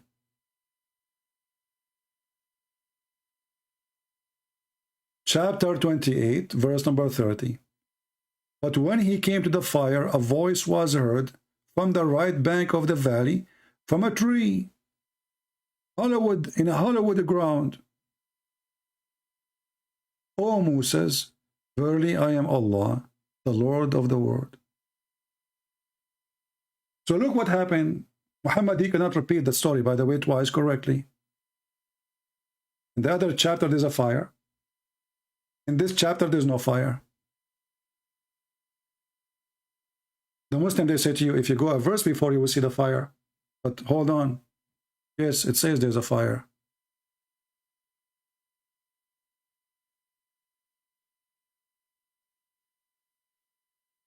But here, the voice is not coming from the fire, it's coming from the tree.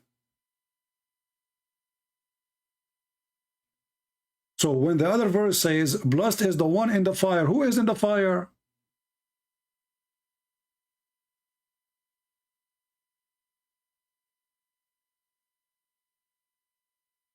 And here we have a bigger question. The Muslims oppose to God to come as a man. They says God is inside his creation. Well, isn't it the tree is his creation? Or maybe the tree is Allah.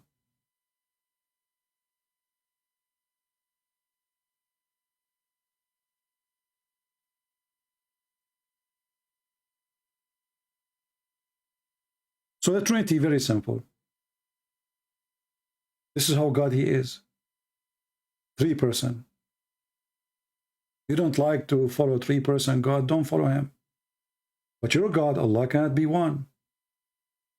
And he can't be 3. And he can't be 4. Why? Because as you see, their God, Allah, is a very confused God and he is not exist. When the Quran says, if Allah would like to have a son, he will take it, or a wife, he will take it from ourselves.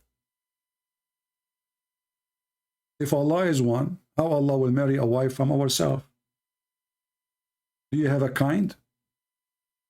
Do you Muslim have a kind of Allah? My kind is a human kind. What is the kind of Allah?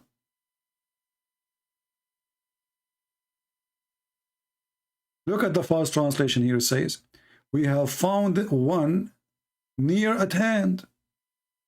There is something far from Allah. Where in the Arabic it says here near, where it says hand. First translation. You change the translator, you will find a huge difference. This is a cover-up translation.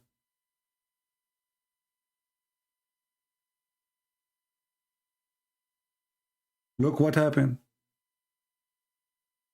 If we would like to take a pastime, i.e. a wife or a son, we could surely take it from us. Okay. Is that why Jesus became a son of God? Because he's from us?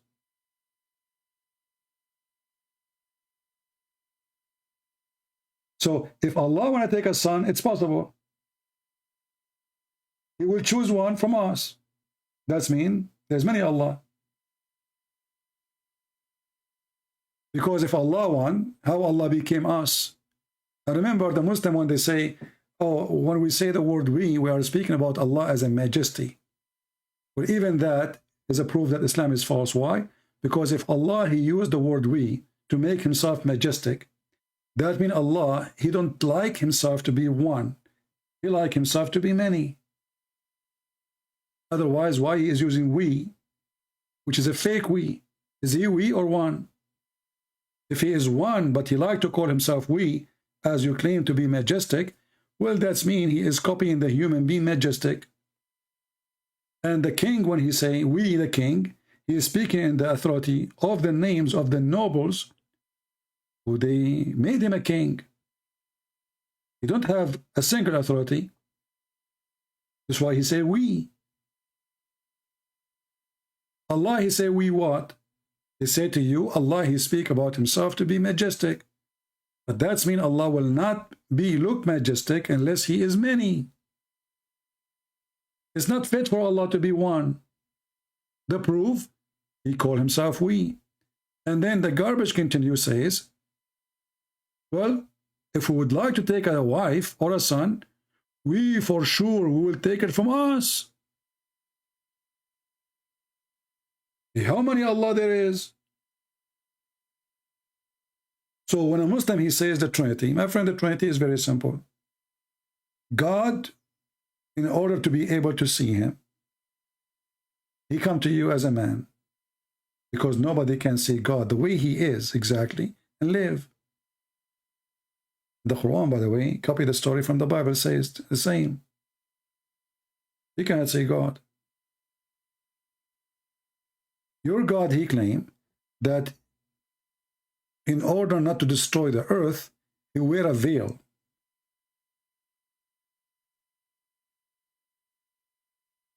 Allah, he wear a hijab.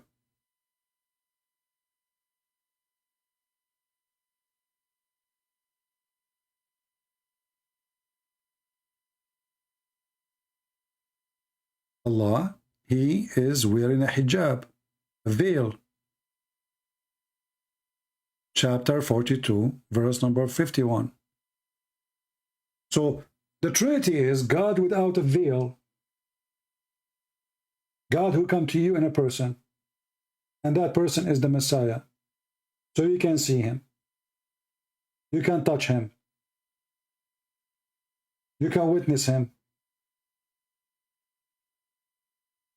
So the Messiah, simply, when we say the Son of God, we claim we are speaking about the Word of God who became a flesh and came down to earth to witness, to be seen, to behold, to prove the existence of God.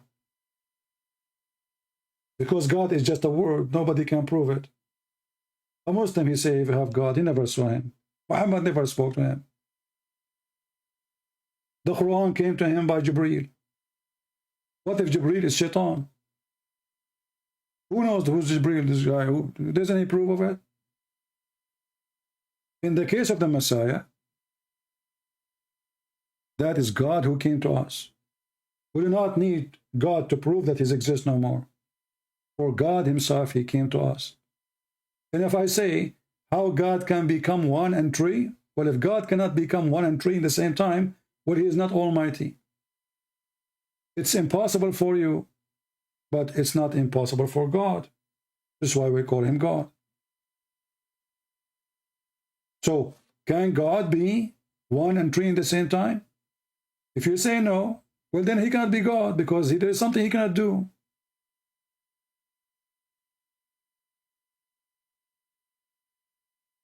The God of the Quran says how Allah can have a son if you don't have a girlfriend.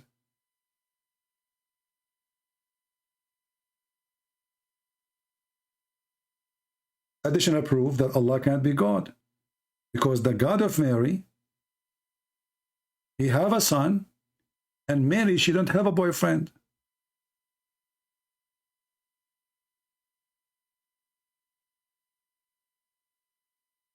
The one who made this verse, he forgot that he himself, he copied a story about Jesus, a person who have no father, and yet his mother, she have no boyfriend, no husband. So if Mary, God, can make Mary have a son without a man, and Allah cannot have a son without a woman, obviously your God is Muhammad, and he cannot be God. So the simple way to explain the Trinity is very simple. God is almighty, and it's not up to you to design him the way you like. Maybe you like God to be 7. Maybe you like God to be 10. Maybe you like God to be a 3. It's not up to you. God, he is what he is. When God spoke to Moses, Musa says to him, what I will tell my people, who are you? He said, I am who I am. I'm your God, and that's it. What do you want to tell them? There's no names can describe God, and there's no names is enough to describe God. You say holy is not enough. You say perfect is not enough. You say the creator is not enough. Because all of them, they are exist, and they are existence for a very simple reason. For he is many things in the same time. Let's see Farhan. Maybe Farhan now he got some vitamin and he can have a better answer.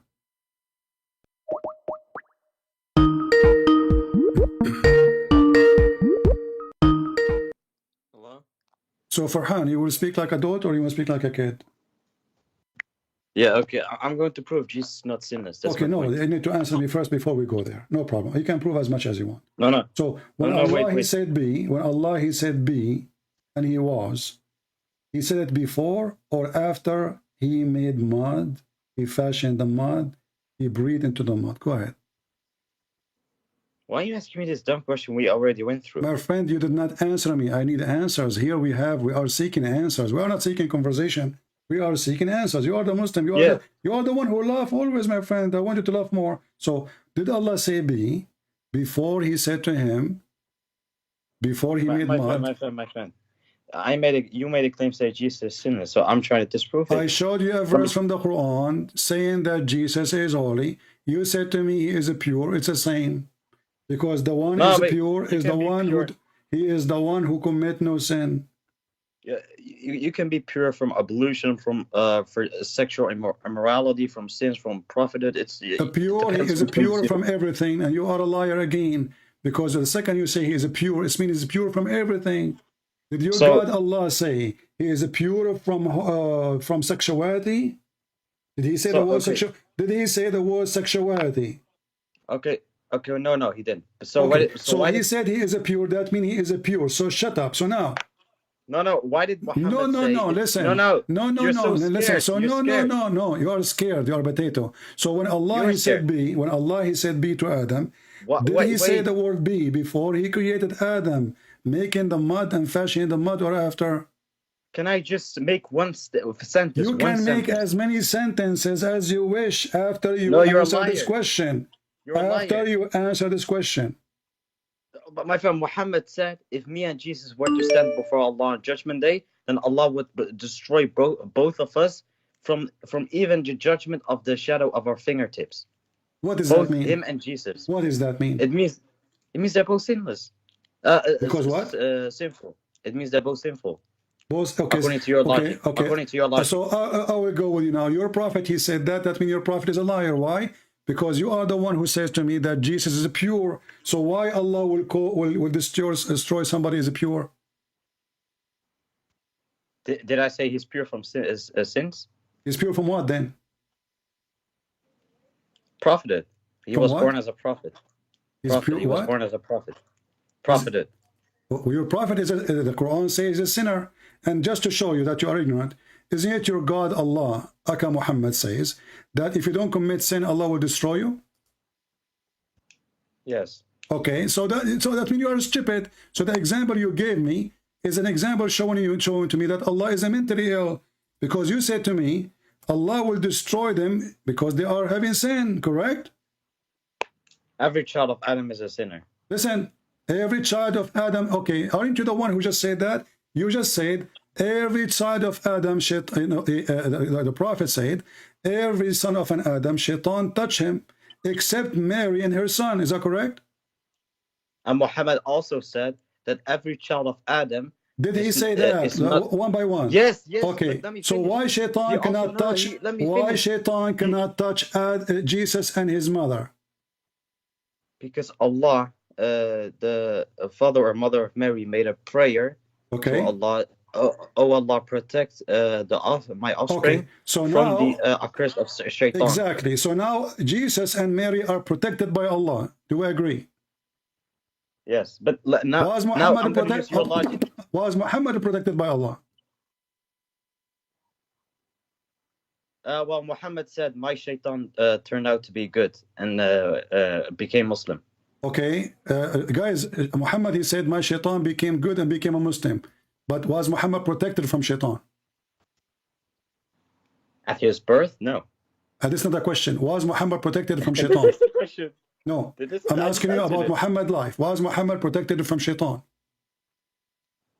Okay, wait. Muhammad said every child of Adam Abdul, answer the question. Stop being a kid. Was Muhammad, we learn from you that Mary and Jesus were protected from shaitan. Thank you very much. Now the question now I'm going to disprove your interpretation. Muhammad said every child of Adam is inclined and committed sins except Exactly. This is why you Yahya. are stupid. Except Yahya. Jesus is not the Yahya. son, and this is why Jesus is not the son of Adam. Is he son of Adam? I didn't. Let me finish. Every child, Muhammad said, every child of Adam is inclined towards misbehaving and committed misbehave except Yahya. Who is Yahya? So just the cousin of Jesus. You know who he was. Here we go. He was in your Here we go. Anything have to be with Jesus and have to be holy. So now we have Jesus and we have Yahya, the cousin of Jesus. Well, Muhammad said, my family is the best family. Let us go. Muhammad's family is the best family, but all of them, they are homosexual. Isn't it your prophet? Isn't it your book says that your prophet uncle, he don't enjoy his life except by semen in his anus? My friend, what does it have to do with anything? You just told me the best family, and now we find them they are homosexual. So the best family of Muhammad, they are what? They are kuffar, they are pagan, and they are and his father is a pagan too. So let's focus with me, Abdul. Now, look what we learned. Let us go back to zero. What about Ali?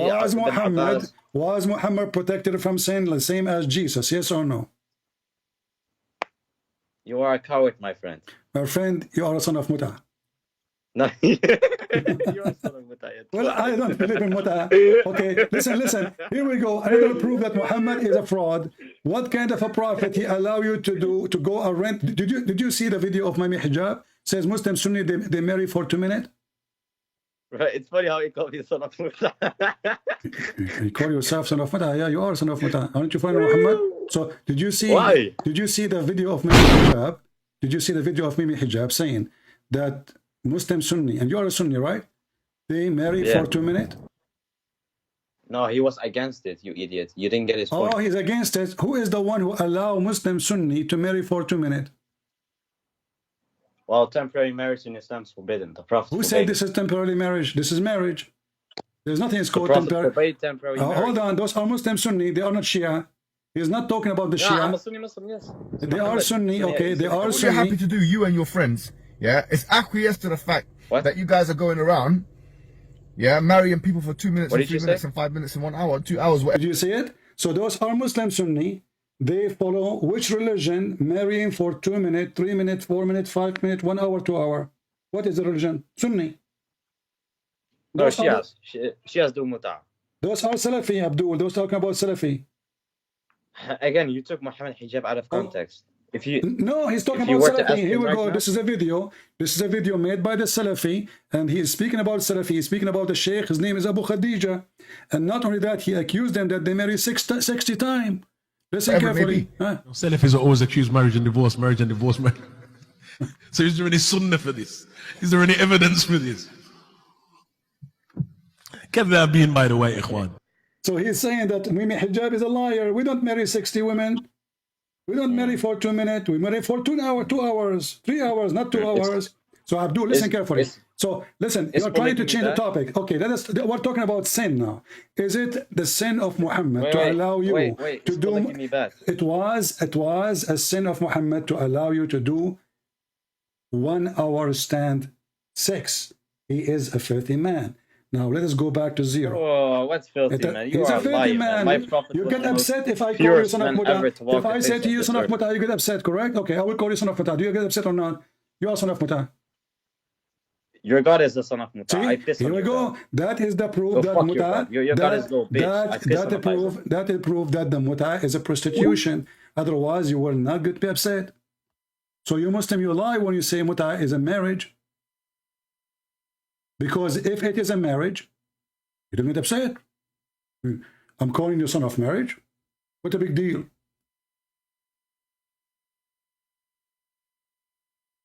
But because Muta is a prostitution, you get upset. You see how easy to prove them to be false believers? If Muhammad is a good man, he will not allow for any reason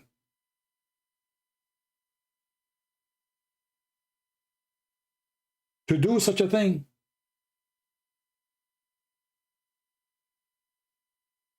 They will say to you, it's a war. Well, do we have war all the time?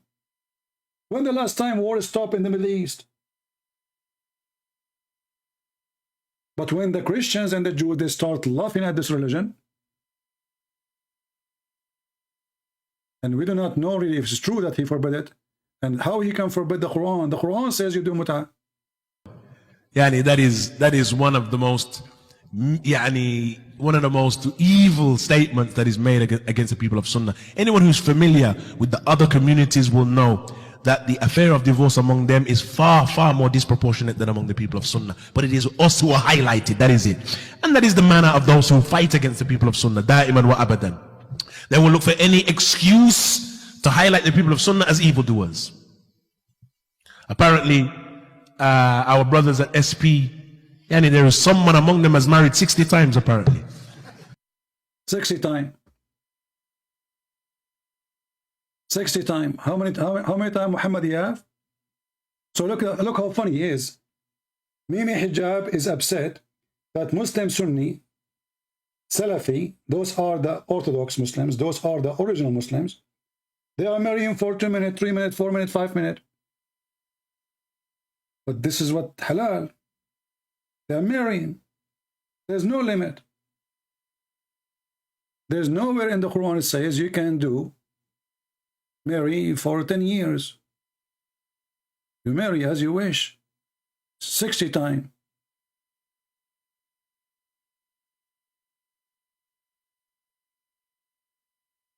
And as you see, when you ask the Muslim a question, he tries his best to run away from the answer. Jesus and his mother, they were protected. Was Muhammad and his mother protected? No. Why? Shaitan could not touch Jesus. Why? Because the grandmother of Jesus, she made the prayer. What the heck? Is that enough reason? Every son of an Adam is a sinner. Well, this is why Adam is not the father of Jesus.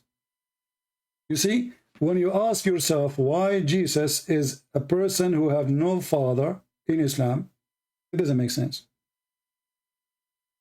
It doesn't make sense there. They will say to you, is the same as Adam, as the verse in the Quran saying. That's stupid. Adam is not born to be the same as Jesus. It's not the same. Adam is made from mud.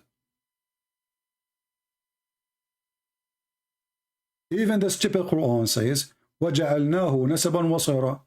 Every person after Adam is coming from sexual intercourse. نَسَبًا وَصِيرًا. But that means the Quran is lying again, because isn't it the same book confirmed that Jesus is not from sexual intercourse? This is your stupid Quran, chapter 25, verse number 54. And this is the same verse allow Muslims to have sex with their daughters if they are daughters from adultery. You can open the tafsir and read it. Open Al-Qurtubi. So look what happened. Those people, the second you touch their religion, they get hurt. If having sex, if Mimi Hijab is accusing them of having sex with women for 2 minutes, 3 minutes, 5 minutes, aren't you the one who believe that your God will give you a lot of women from heaven for sex? If heaven is full of sex, why earth will not be? Which place is more holy? Are you trying to convince yourself that you are going to be holy in earth, but you will not be holy in you will be not holy in heaven?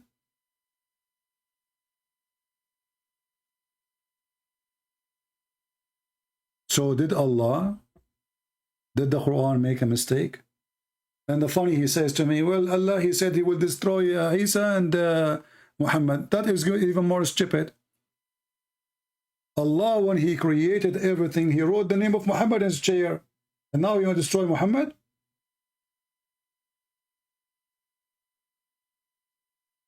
Isn't it Muhammad, he said, that Allah, he says, لَوْلَاكَ مَا خَلَقْتُ الْأَفْلَاكَ. If not you, I did not create anything.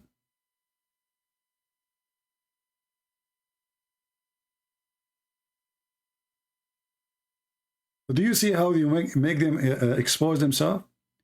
You ask them what muta is, they say temporary marriage. Call him son of muta. He will get upset. That's mean this is not marriage, this is prostitution. Because if it's marriage, I did not insult you. Correct? If muta is marriage, why you get upset?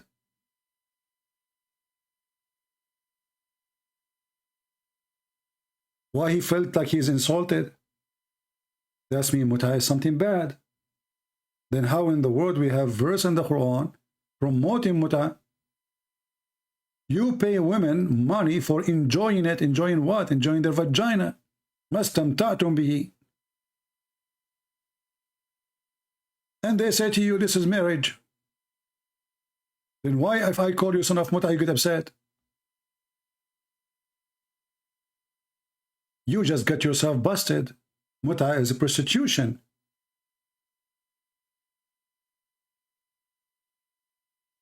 You get offended because that's mean your mother is a whore. So what Islam does? Islam make the women a whore. She get paid for sex.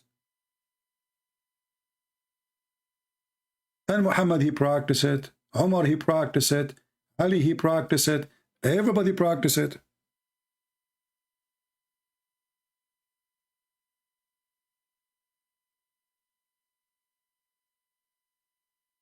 This is Al-Bukhari. They cannot say this is weak. The Prophet said, if a man and a woman agree to not to marry, by the way, it doesn't say here marry. It says ishra. Ishra means sleep together. To live together. There's no marriage. Here we go. The Arabic is clear in front of us. You can copy it. You will see nowhere it says the word marriage. Not even a single time. أيما رجل وامرأة توافقا فعشرة ما بينهما 3 ليال فإن أحبا أن يتزايدا أو يتتاركا تتاركا. So if they like to stay 3 nights, 3 days, if they like to increase, they increase. Increase what? Effing.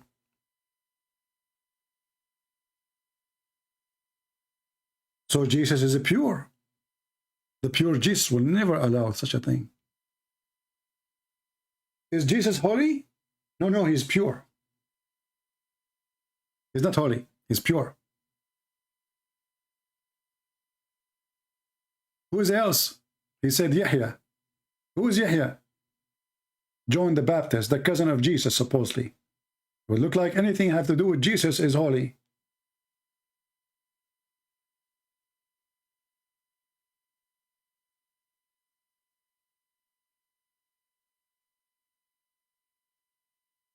And you know, always you need to force or enforce answers.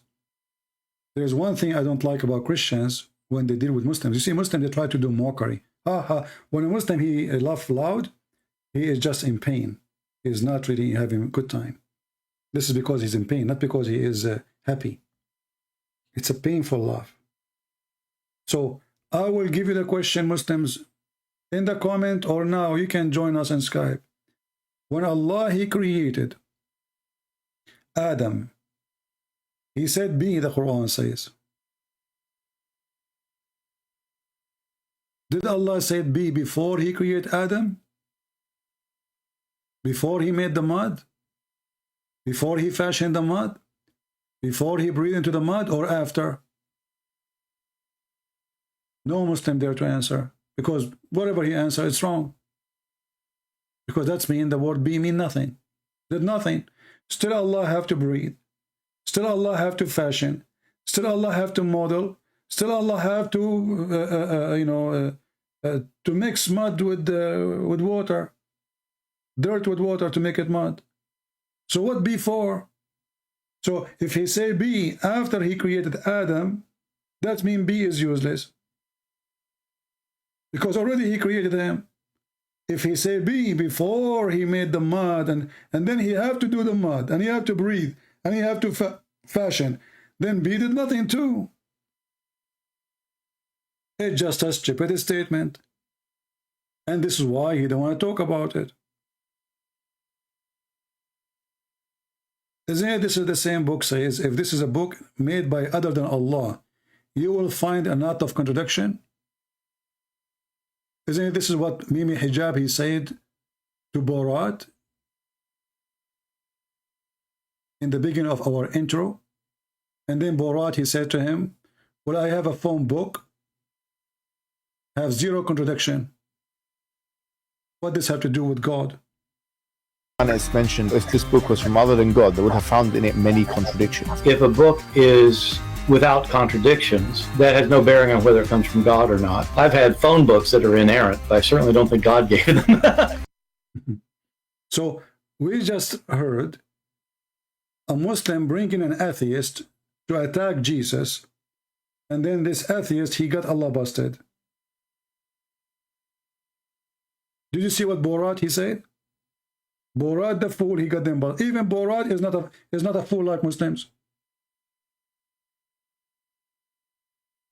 I have a phone book, have zero contradiction. I don't think it's made by God. So what kind of God this God is? The proof that this is a book from God, there's no contradiction. Anyone can do that. But even this one could not maintain it. The Quran is full of contradictions.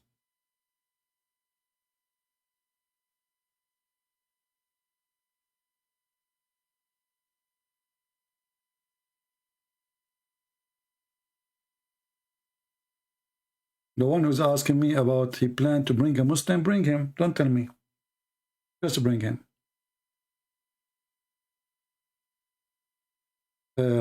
Al-Islam Abdullah saying to me, Jesus is praying to who? Praying to God. That's a good question.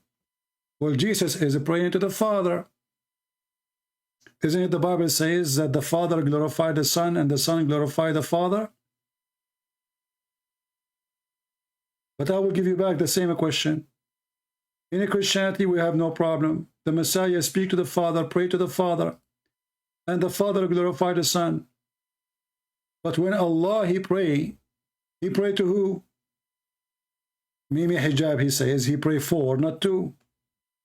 The Quran says, Allahu wa malaikatahu yusalluna ala nabi. All of us, we knew what the word yusalli mean.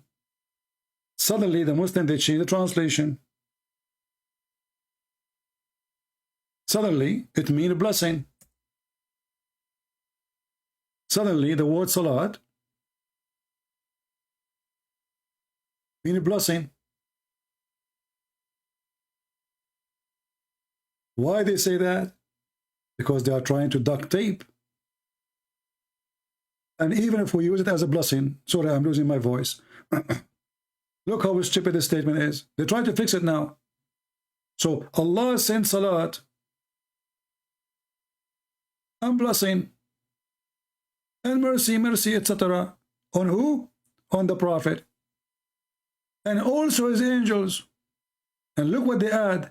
They ask Allah for blessing. Nowhere in the verses says that. Where in the verses says they ask Allah? And look how two words in Arabic became a long phrase. In Arabic it says Allah and his angels, they pray on the Prophet. All who you believe, pray on him too and salute him. Change the translator.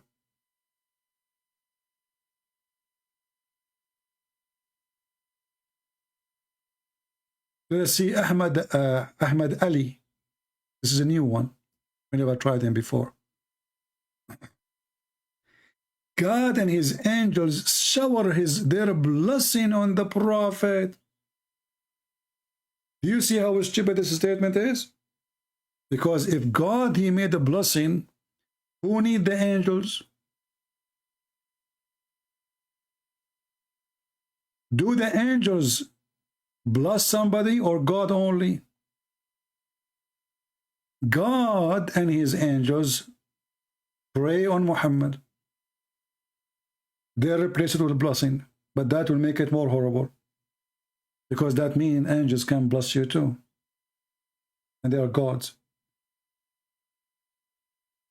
And then it says, oh, who you believe, you should send your blessing on him. Have you ever heard of a stupidity like this? Muslim can send a blessing? I thought only God can send a blessing.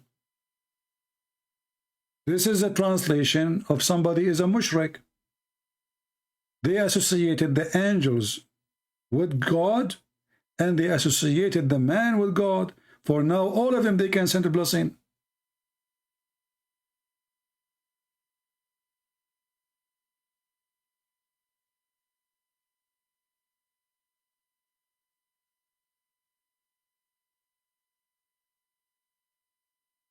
Any Abdul? So remember, please, from now on, we have Mr. Farhan. He proved to us that Jesus is pure. He is not holy. He's pure. Is Muhammad pure? No. Who? Jesus is pure. This is an example of the stupidity of this religion. They try to fix it, they make it blind. So Jesus is pure.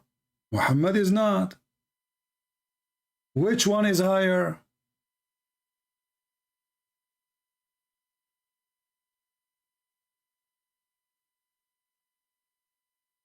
In Christianity, when we say holy angels are the one who don't commit sin, period, because they are angels. But there is still an option for angels to commit sin. For us as a Christians, we believe that Satan himself is a fallen angel.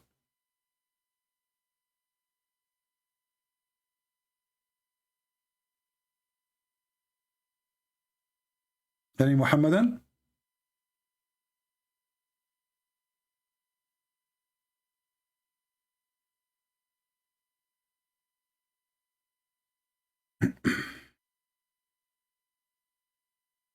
I am a Sunni Muslim. Sorry. A Sunni Muslim, he called himself a Christopher. What a joke.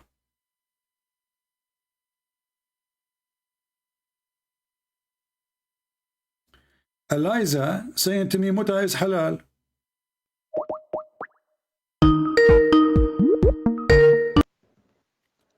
Hello. Yes, Eliza, how are you?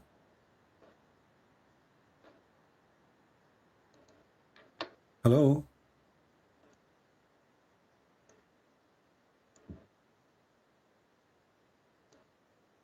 Are you there?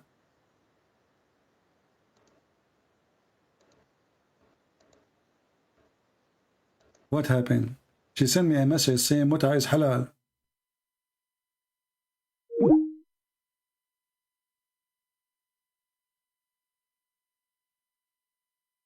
Oh, she cannot hear me. She sent me a message saying Muta is halal. Eliza, she is a Muslim lady. She practices Muta. Good for you. You will never spend the night in bed alone. And you will make money. A lot of money. Just be sure you get closer to the pharmacy.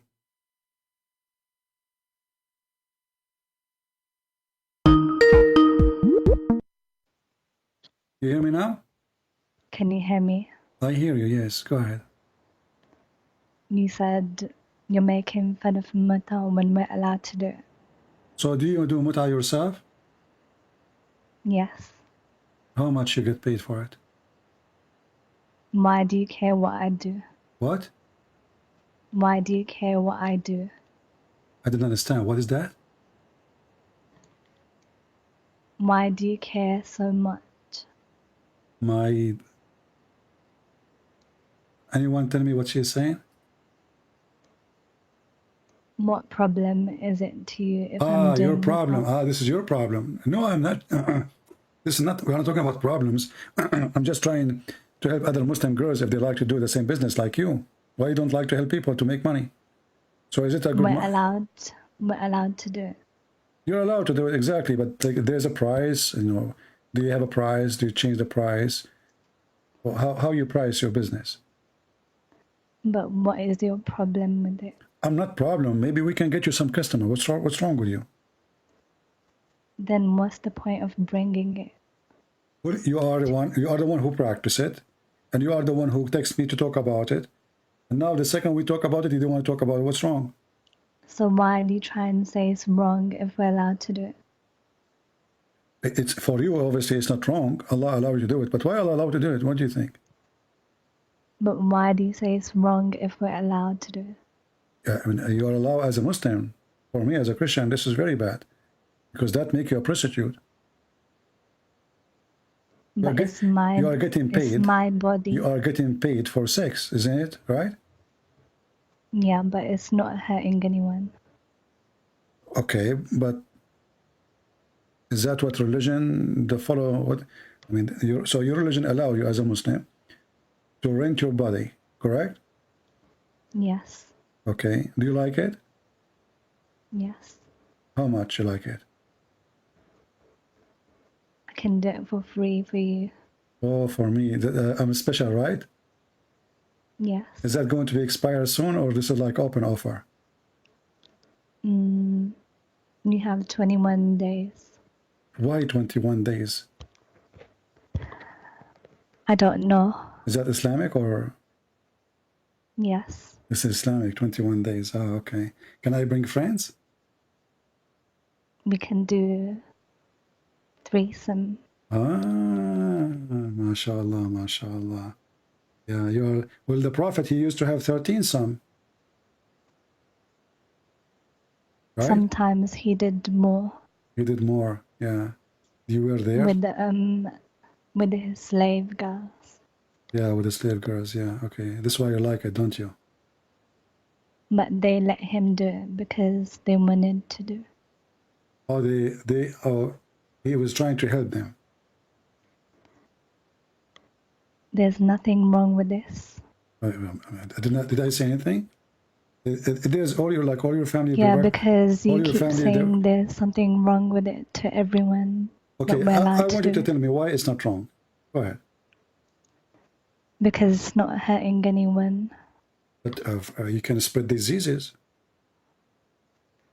Not if we're using protections. Did your Prophet use protection? Coitus interruptus. Who?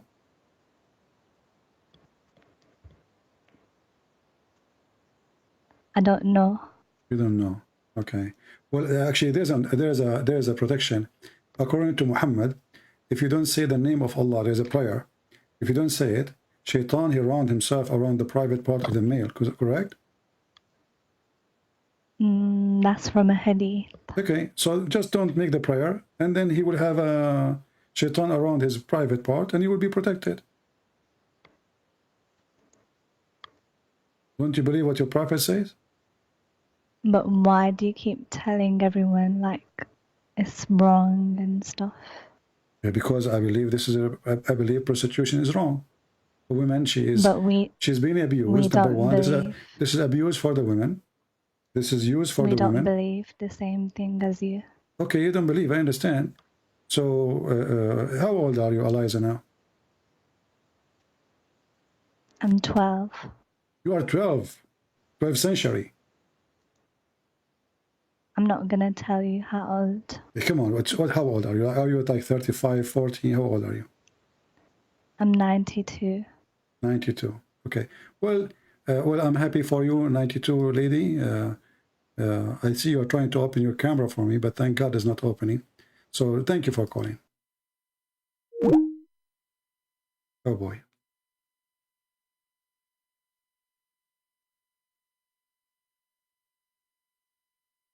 No shame.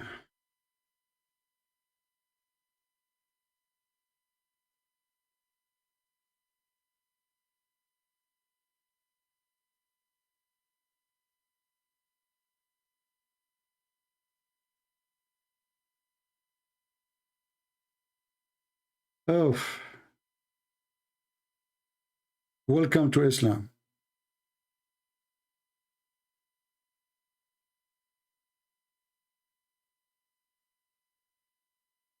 Anyway, at least she is truthful. You know, this is what they do. And this is what Mimi Hijab is saying. They marry women for 2 minutes, 3 minutes. You know, it's true. They claim they don't practice it, the Muslim Sunni, no more. But this is the truth. All of them, they practice the same thing. They go and they rent a woman for 15 minutes. You know, you go to the mosque. You can ask the sheikh.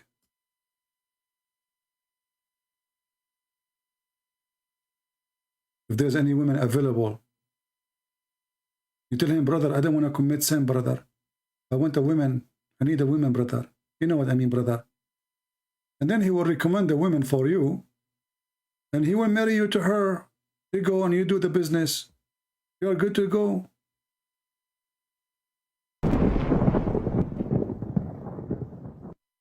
All you're happy to do, you and your friends, yeah, is acquiesce to the fact that you guys are going around, yeah, marrying people for 2 minutes and 3 minutes and 5 minutes and 1 hour, 2 hours, whatever it may be. Salafis are always accused marriage and divorce, marriage and divorce. So is there any sunnah for this? Is there any evidence for this? If there's any evidence of this, watch my program.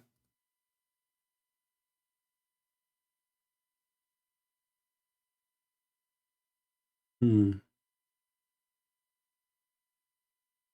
we have any Muhammadan?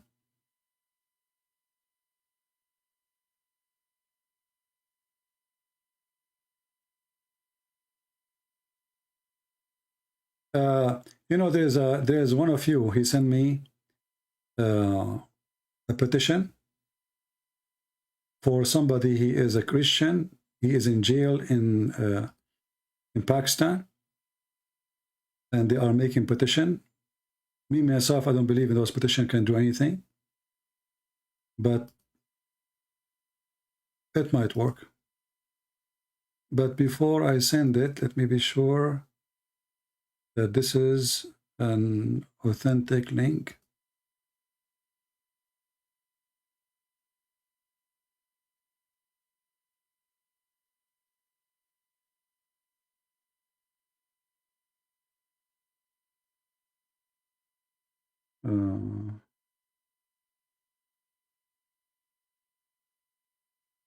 Yeah.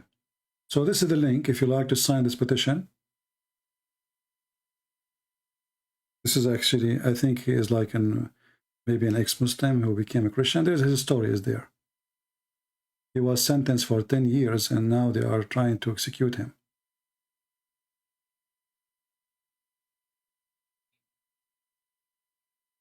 I just posted the link for you.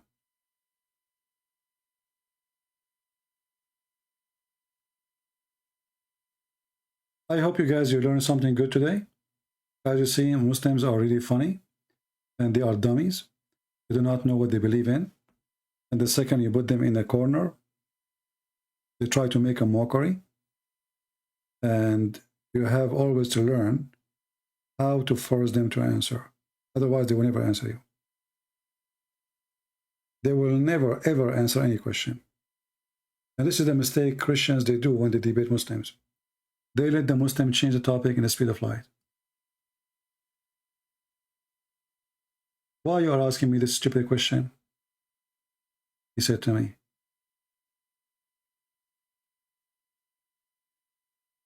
We have Islamic Defender here now. Let us see. Islamic Defender.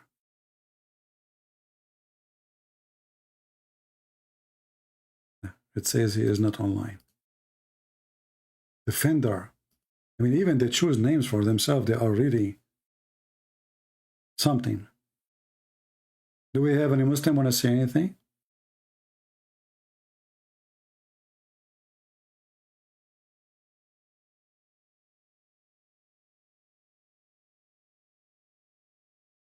Anyone? Additional that Jesus is pure and Muhammad is not? And supposedly he had a victory now. Jesus is pure, Muhammad is not. Okay, that's good. And that's mean Muhammad is better, man. So Jesus is a pure. Pure from what? He said like pure from like sexuality, you know. Yeah, okay, really.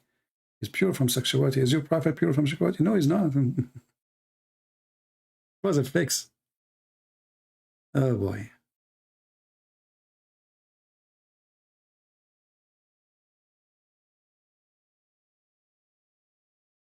Well, no problem. Even if he tried to call with a different name, we can take him just for fun.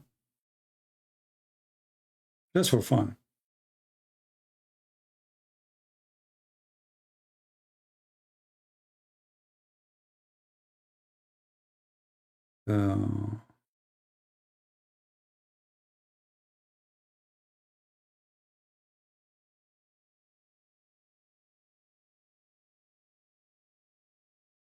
I get a lot of messages, and what make me upset is those are Christians.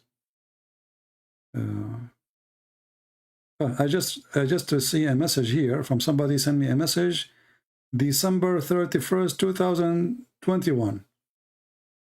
Do you see how much I can read messages? I'm going back now. I went all the way back. There's hundreds of messages. He's saying to me, Happy New Year.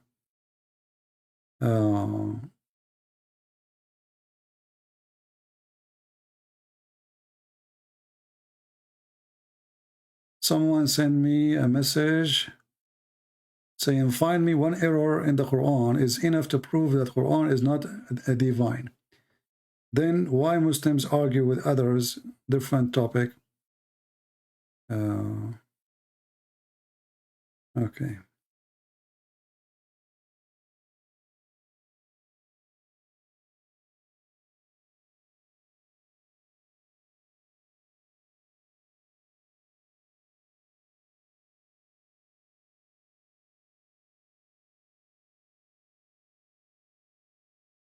Message after message.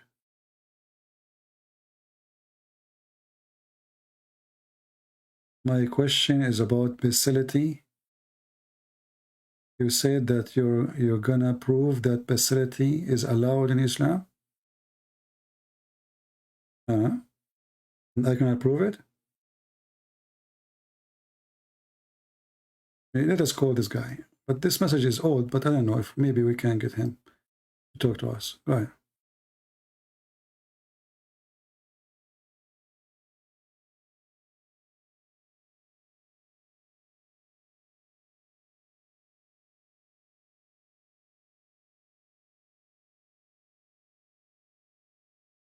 He hang up.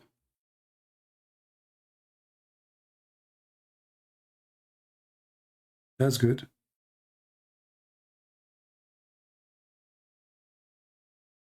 He hang up. He said, can you prove? You said that bestiality is allowed in Islam. Don't be coward. Answer my question on bestiality. Okay. You scared the hell of me. Take it easy. Here we go.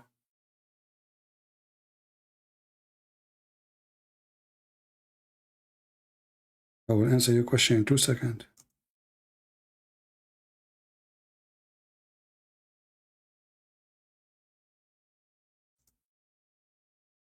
No, he will say, I don't agree with it.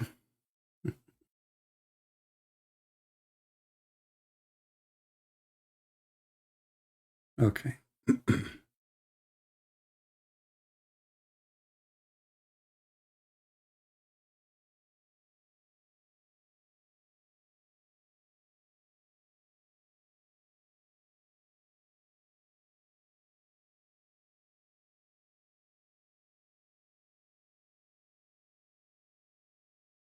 This is the book of Al-Mughni, Abdullah ibn Qudama, volume number 3, page number 216.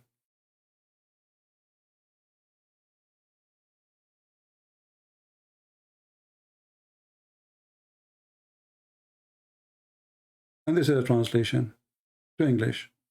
It says here, before to go in Arabic, in English, that the one who do have sex with an animal during the Hajj, his Hajj will be valid.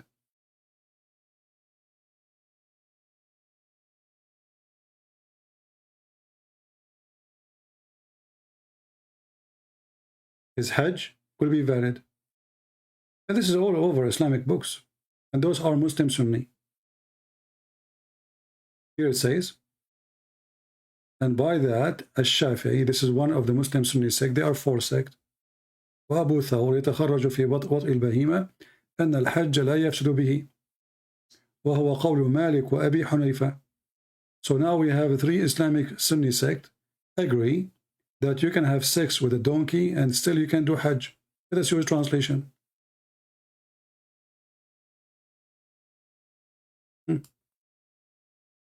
It says here,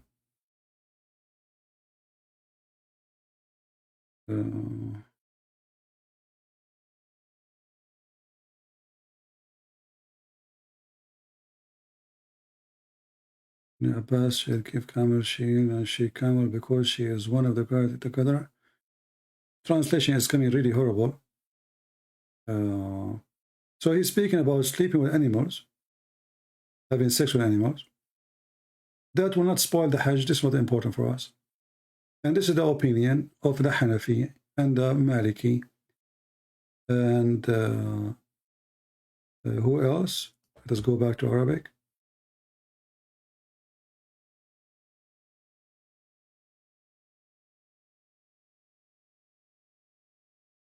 Shafi'i and Hanafi and Maliki. And this is all over Islamic books.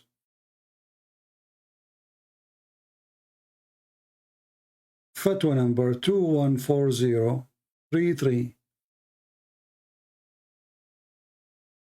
What is the requirement if somebody have sex with a man, or he have sex with an animal, or he killed a lice?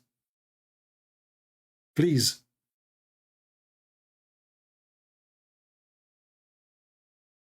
And here they are giving you all the opinion. I mean, look at the question, guys. What is required if a muhram is doing Hajj? If he do sodomy, and he did animals, and he killed fleas. Look what this guy is worried about. What? He do sodomy, he do animals, and he is worried about killing fleas.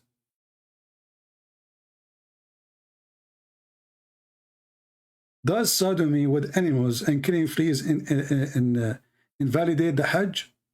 And here, praise be to Allah, blah, blah, blah, blah, blah, blah, blah, blah, blah. And now there is different opinion. There is different between intercourse from the front or in the back of a human being or an animal. Shafi'i said, brother, if you have intercourse, brother, with an animal, the Hajj is not spoiled, brother. Your Hajj is valid, brother. Good news. Aren't you happy? Let me send you the link. And this Muslim is excited. You liar. You said we do facility in Islam. You're a liar. The Prophet says the one who do that, kill him.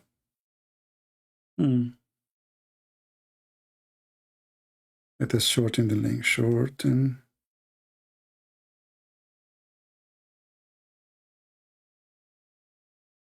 I'm sure that this guy now is excited. Now he can, his Hajj is valid. What do you want more? If your Hajj is valid, everything is valid.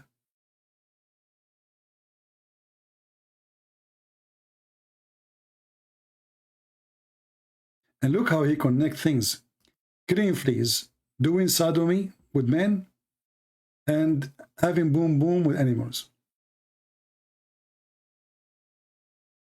And this is the link. I shorten it. Oh, Lord, have mercy.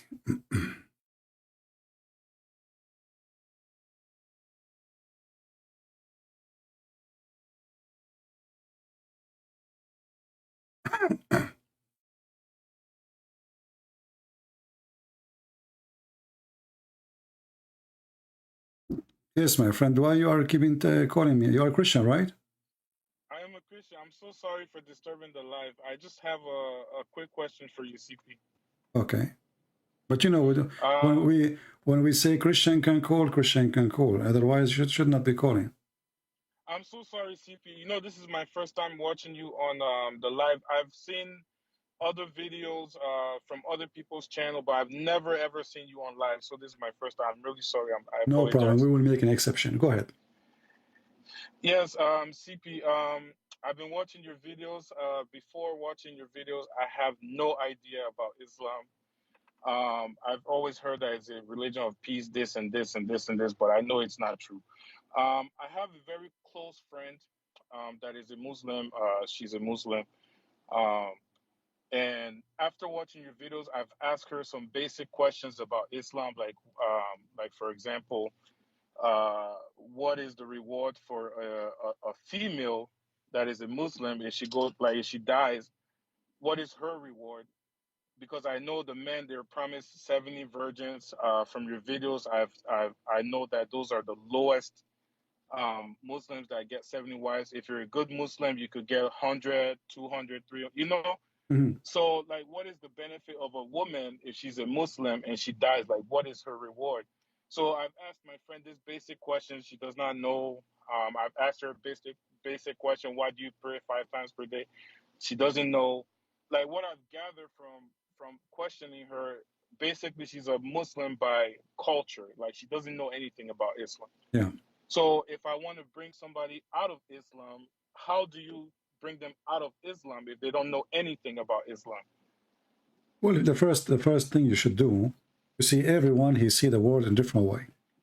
Like if me and you we go to a place and we sit together, let's say we have a lake in front of us, and they ask you a question, what do you like about the view in front of you? You might give an answer different from my answer. Why? Because each one of us as a human, we have different interests. So when a person he speaks to you, everyone should be different. So you try first to ask what Islam for you. Try to have a conversation saying, what make you believe in Islam? And based on what she say or what he say, you can go from there, you know, because they will start with the most interesting points in their belief, and they will mention them to you. And then you go from there. So if she mentioned, oh, there's people prove science, then you show her the errors in the Quran. If she mentioned that Islam is about holy, being modest, you show her that Muhammad was not modest and he was not holy. So depend in the person how he introduced to you his religion, then you go from there. Because just one last point, then I'll free up the live so you can continue with the topic. Because I've even tried to just question, like, for example, Muhammad married Aisha. She was 6 years old. So I just gave an example to my friend, like, she has little siblings.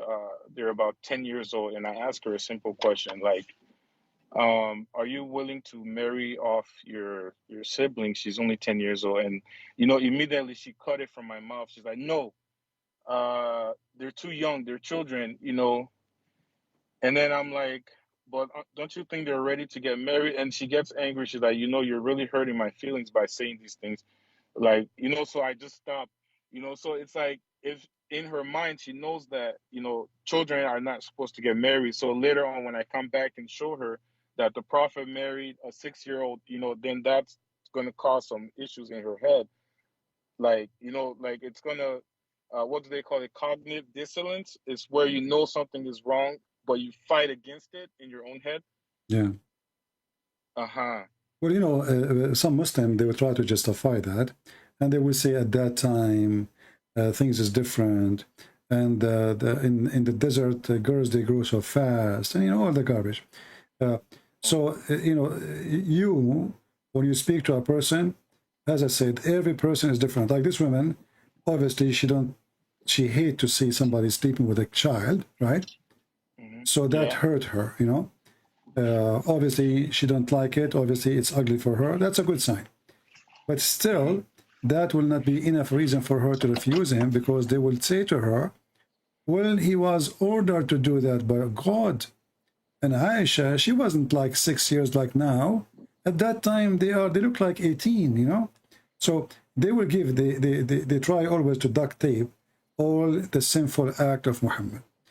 As I said, the best way is let the person introduce himself to you, what he like about Islam, and then you go from there. And if you want, simple. You can ask your friend to call me. She's welcome. I will definitely. I found your YouTube channel because I heard your YouTube channel was Christian Prince. I searched everywhere on YouTube. I can't find Christian Prince, and then I see like 20 different channels that they copy your materials and post it on their channel, and then I'm commenting on every channel, like what's the official channel for CP, so I found it now. I'm gonna be, I subscribe already. I'm gonna definitely watch and My make friend, my friend to call all my and find out. videos, they have patreon.com/Christian Prince, right? So this is obviously where you can find Yeah. where my video is. So you do not need to Yeah. donate. It's open.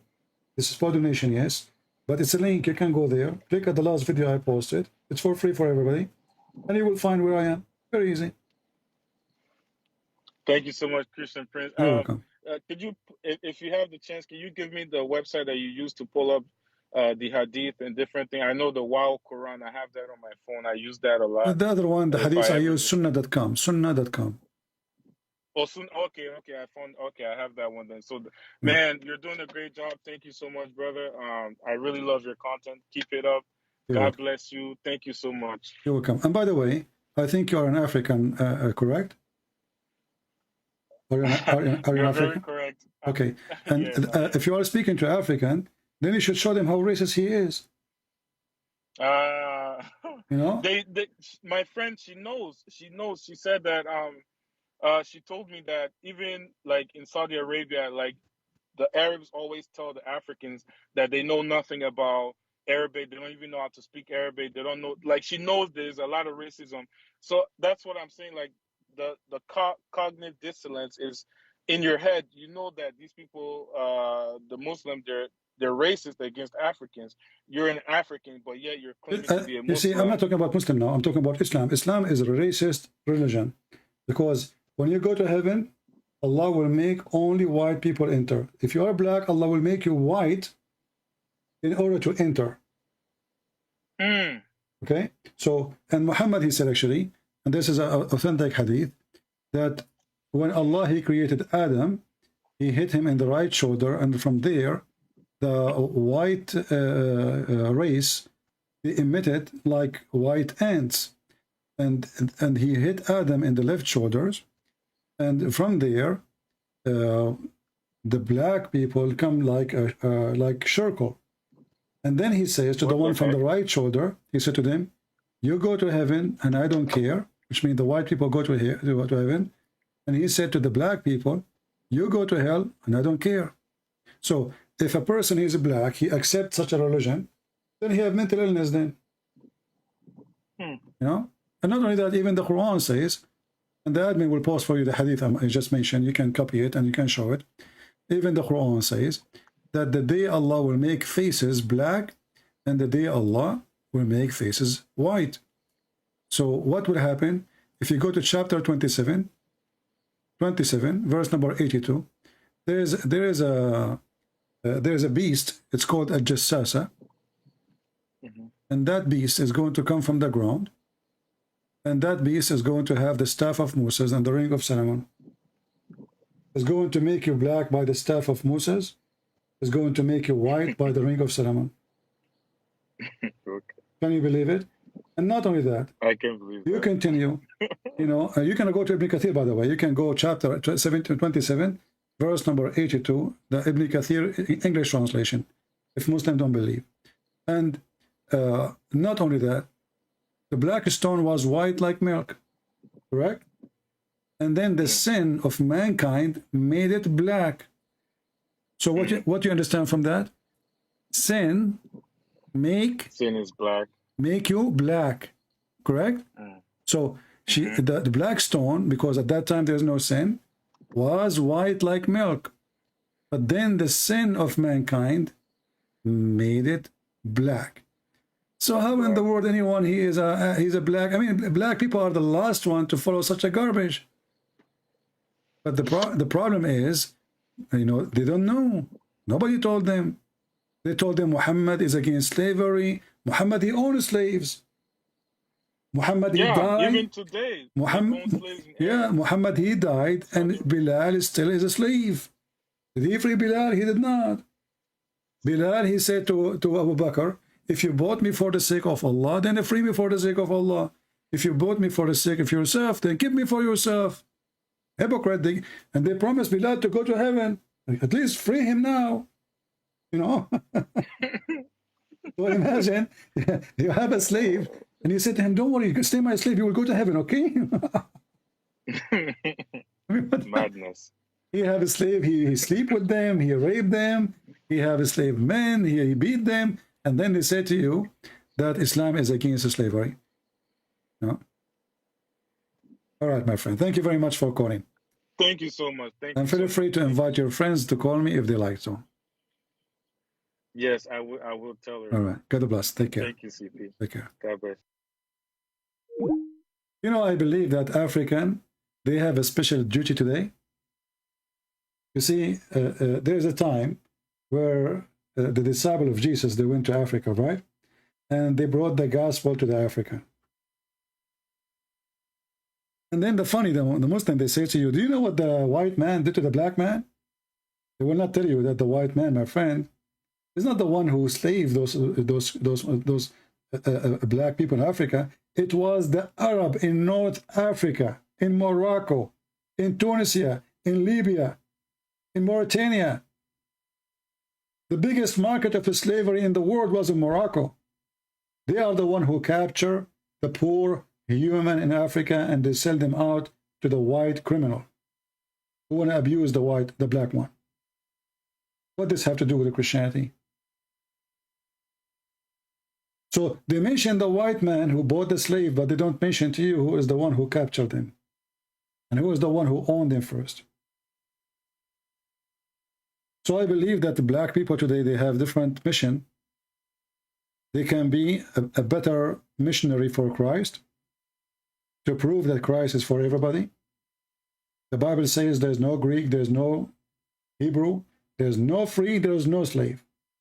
For all is one in Jesus' name. Amen to that.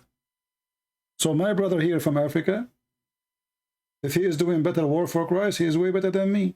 If I'm doing better work for Christ, I'm better than him. But it's not his color, neither my color, who make me better or worse.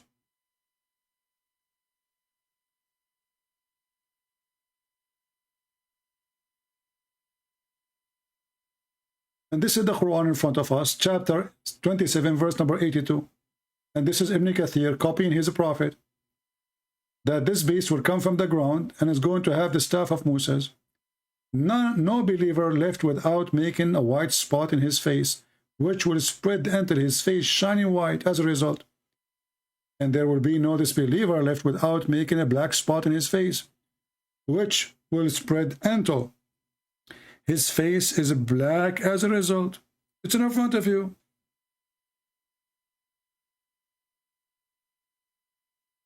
And then they lie to us and they say Islam is against slavery. I mean, imagine the guy who owned a slave, they made him, he is a person against slavery. And actually Muhammad, in order to increase the slavery market, he said to them, free a slave if you commit sin. So what they would do? But he didn't forbid you to own a slave. You free one, you go and buy the second one. You know, like a guy who's the guy who sell, let us say, sardine, you know, it's all fish. He says to you, if you want to be forgiven, give fish to somebody. So now what people would do, need to buy more fish. If you say burn a candle, now people need to burn more candles. So now what he do? He said to them, oh, you know, you can free a slave, but come and buy them from me. I will go and capture more, just wait.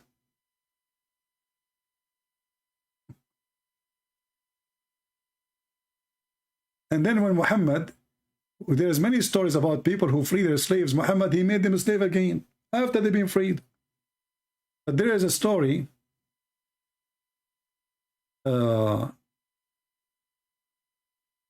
I'm trying to remember the story here. Obviously, I'm getting tired. What was the story? I'm trying, you know, like some people, they ask me how you remember the hadith. I don't really remember them. I remember, like, let us say, 30% word by word, let us say, not the whole thing. And then I search for word by word as I remember it, you know, and then I find it. Otherwise, to remember like numbers and etc., it's impossible. And that's why when they say to you, Al-Bukhari, he remember all of those, it's a joke. There's no way. There's no way anyone, human being, can remember everything word by word.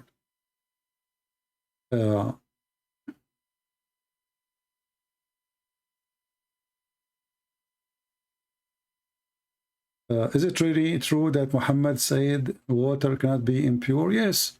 You know, he jumped. This is if you want to prove that Muhammad is mentally ill. You know, there is a dry like a garbage well. Nobody use it. It's like for garbage, or you know, bad water, sewage water, garbage. So Muhammad, he go there and he jump inside that water. And people, they notice he's doing this. So they say to him, how you do that? This is a well, have dead dogs, women blood from, you know, menstruation, and garbage, stinky stuff. Even the Muslim translation says it's stinky stuff. So how you jump there? He said, well, the water is always pure, and nothing make it impure. It's in front of you. And those hadith are authentic. And the well of the water is measured here. As you see the person here, Abu Dawud, he says, I measured the breadth of the well of Bid'ah with my sheet, which I stretch over it. Then I measure it with the hands. It measures 6 cubits in breadth. And how the height is, it was lower than his pubic area. So it's like a jacuzzi. So imagine jacuzzi, have dead dogs, women blood from period, and even the water color change. Even the water is bad. Look, even the hadith says that here.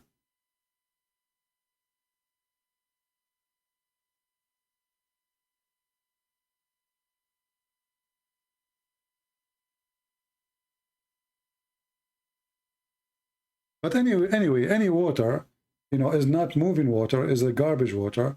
You put for it dead dogs, not one dog, dead dogs. And women are blooded from period, and their rags. So imagine if you have one rag only, just one. How the water will look like? If you throw right now one, I don't know what women they use these days, but the old days they used to use rags, right? If one woman, she take what she used for her menstruation and she dump it in a jacuzzi, what is the color of the jacuzzi will be?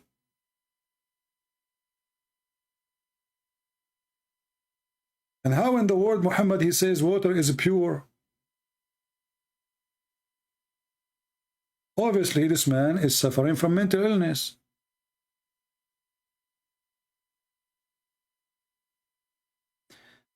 Anyway, I think we have a good time today. And thanks for the Muslims who call us. We have a very good time with you. We learned a lot from you. That depend, maybe. What the answer was? Maybe. Depend.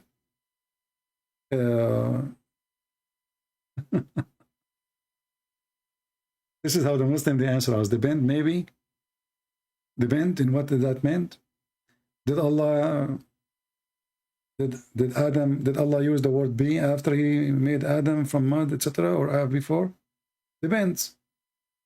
Maybe. I don't know. Serious questions brought Muslims into their knees. So I want to say thank you all for being here. Maybe you can jump in the water, have dead dogs, and maybe you can enjoy it. And maybe it's better if you throw some garbage in it. And maybe if it's a stinky water is even better, because maybe water is always pure.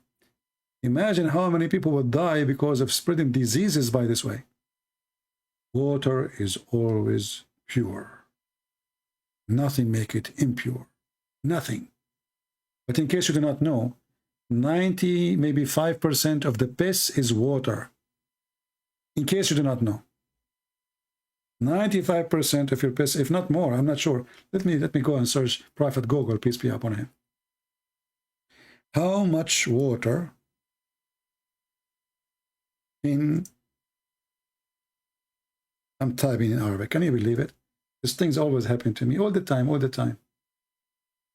Man, I search in Arabic, I get a video about sex. I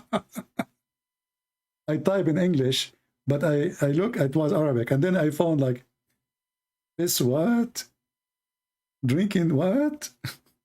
Hold on, hold on. How much? We switch to English. How much water in urine? I was right. I just made it up. 95. I was just guessing. Look at this. 95% water in urine. So my brother Abdul, don't worry. Your prophet was right. This is it clear? Because 95% brother of it is water. Oh boy. And honestly, I just said the number 95. Maybe from long time I did read it, I forgot. But I remember the number. But it's really funny how a man, it's a clear sign, evidence of mental illness of a person who acts such an act. There's no way a person, he is a prophet of God, he will jump in dead, water, have dead dogs, women of blood from period. And even the Muslim themselves in their translation saying it is stinky garbage. Stinky garbage. You see, look, this is a Muslim translation. This is not my translation. Do you see the word stinking? Read with me. Stinking things. So those things already stinking. Like, sometimes you might throw garbage, but it's not stinky yet. It's garbage because you don't need it. But this is a stinky garbage. It's not just garbage. The smell is all over. Do you see it?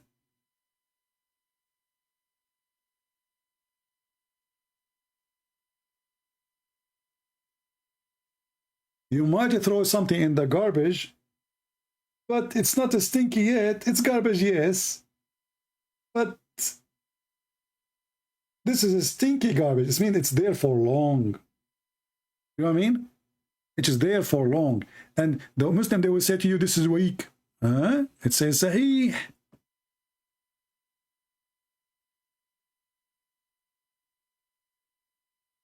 Why he did write that? He did not. Muhammad, he said to the Muslim, don't write anything about me. Just to show you the IQ of the Muhammadan.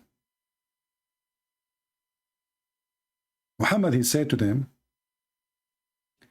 don't write anything about me except the Quran.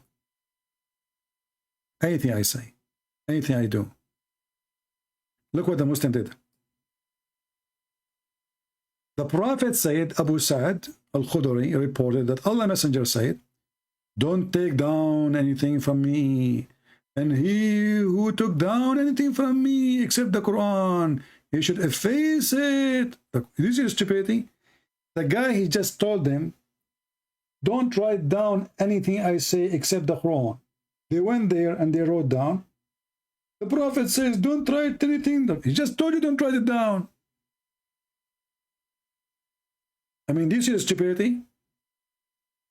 The guy, he just told them, don't write down what I'm saying.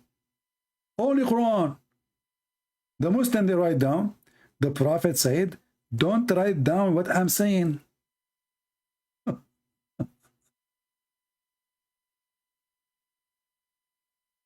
Imagine you are a teacher and you have such a student. The guy just told you, don't write it. So why you are writing it?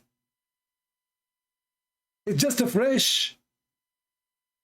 The statement is a fresh. I mean, how fresh it can be more than this? He just said to them, don't write down what I say. Only Quran. They went to the wall and started saying, the Prophet says, don't write anything say, only Quran. What the heck?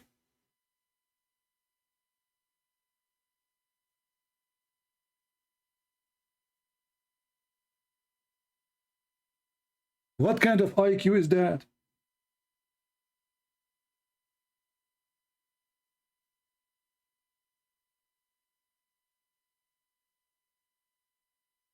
Oh boy. So guys, feel free to download my video. As you know, I don't keep them for long. And actually, I'm going to delete the previous videos. So you will have maybe this one only for now. So I will leave it maybe until tomorrow. So you can download it, share it with your friends. You can cut it pieces, like the Muslims who call me. Maybe you can cut the part where this woman, she called me. She is really weird. You know, Liza. She is 12th century old. Anyway, I want to say thank you, and may the Lord bless you all.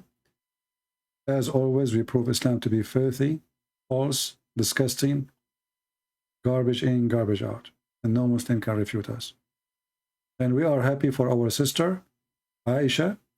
She decided to leave Islam, but she did not choose yet to be Christian, but she is very close. So I would like you all to pray for her, that soon she will accept the Messiah as her Lord, as her Savior. And we pray that the Lord even will open the eyes of her family, so we can save the whole family together. And they will be joining together in the heaven of God one day. Thank you. And until we see you soon again. Christ is Lord. Islam is a joke. And Islam without lies dies. Take care.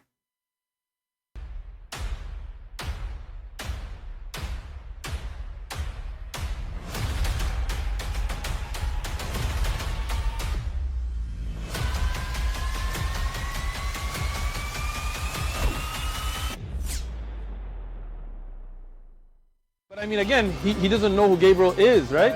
Because he didn't come from an Abrahamic faith. The people of Mecca were pagan. The Quran is mentioned, if this book was from other than God, they would have found in it many contradictions. If a book is without contradictions, that has no bearing on whether it comes from God or not. I've had phone books that are inerrant, but I certainly don't think God gave them. That we believe without understanding. The brother asked a very important question, that most of the scholars say that listening to music, watching movies, and most of the television programs, they're haram. So how can we have fun? Let me tell you, brother, at the outset, that having fun is permitted in Islam as long as the fun is halal fun. That the standard narrative has holes in it. The Prophet tells us because Satan or the devil sleeps over our nostrils. Those who oversleep and not pray Fajr on time, Satan urinates in their ears. I really do think Jesus was crucified and that he really was dead and buried. He thought that he was a son of God in the sense that he was specially chosen by God. I think Jesus really did think he was going to be the Messiah, the future king of Israel. I mean, that is, after all, why they crucified him.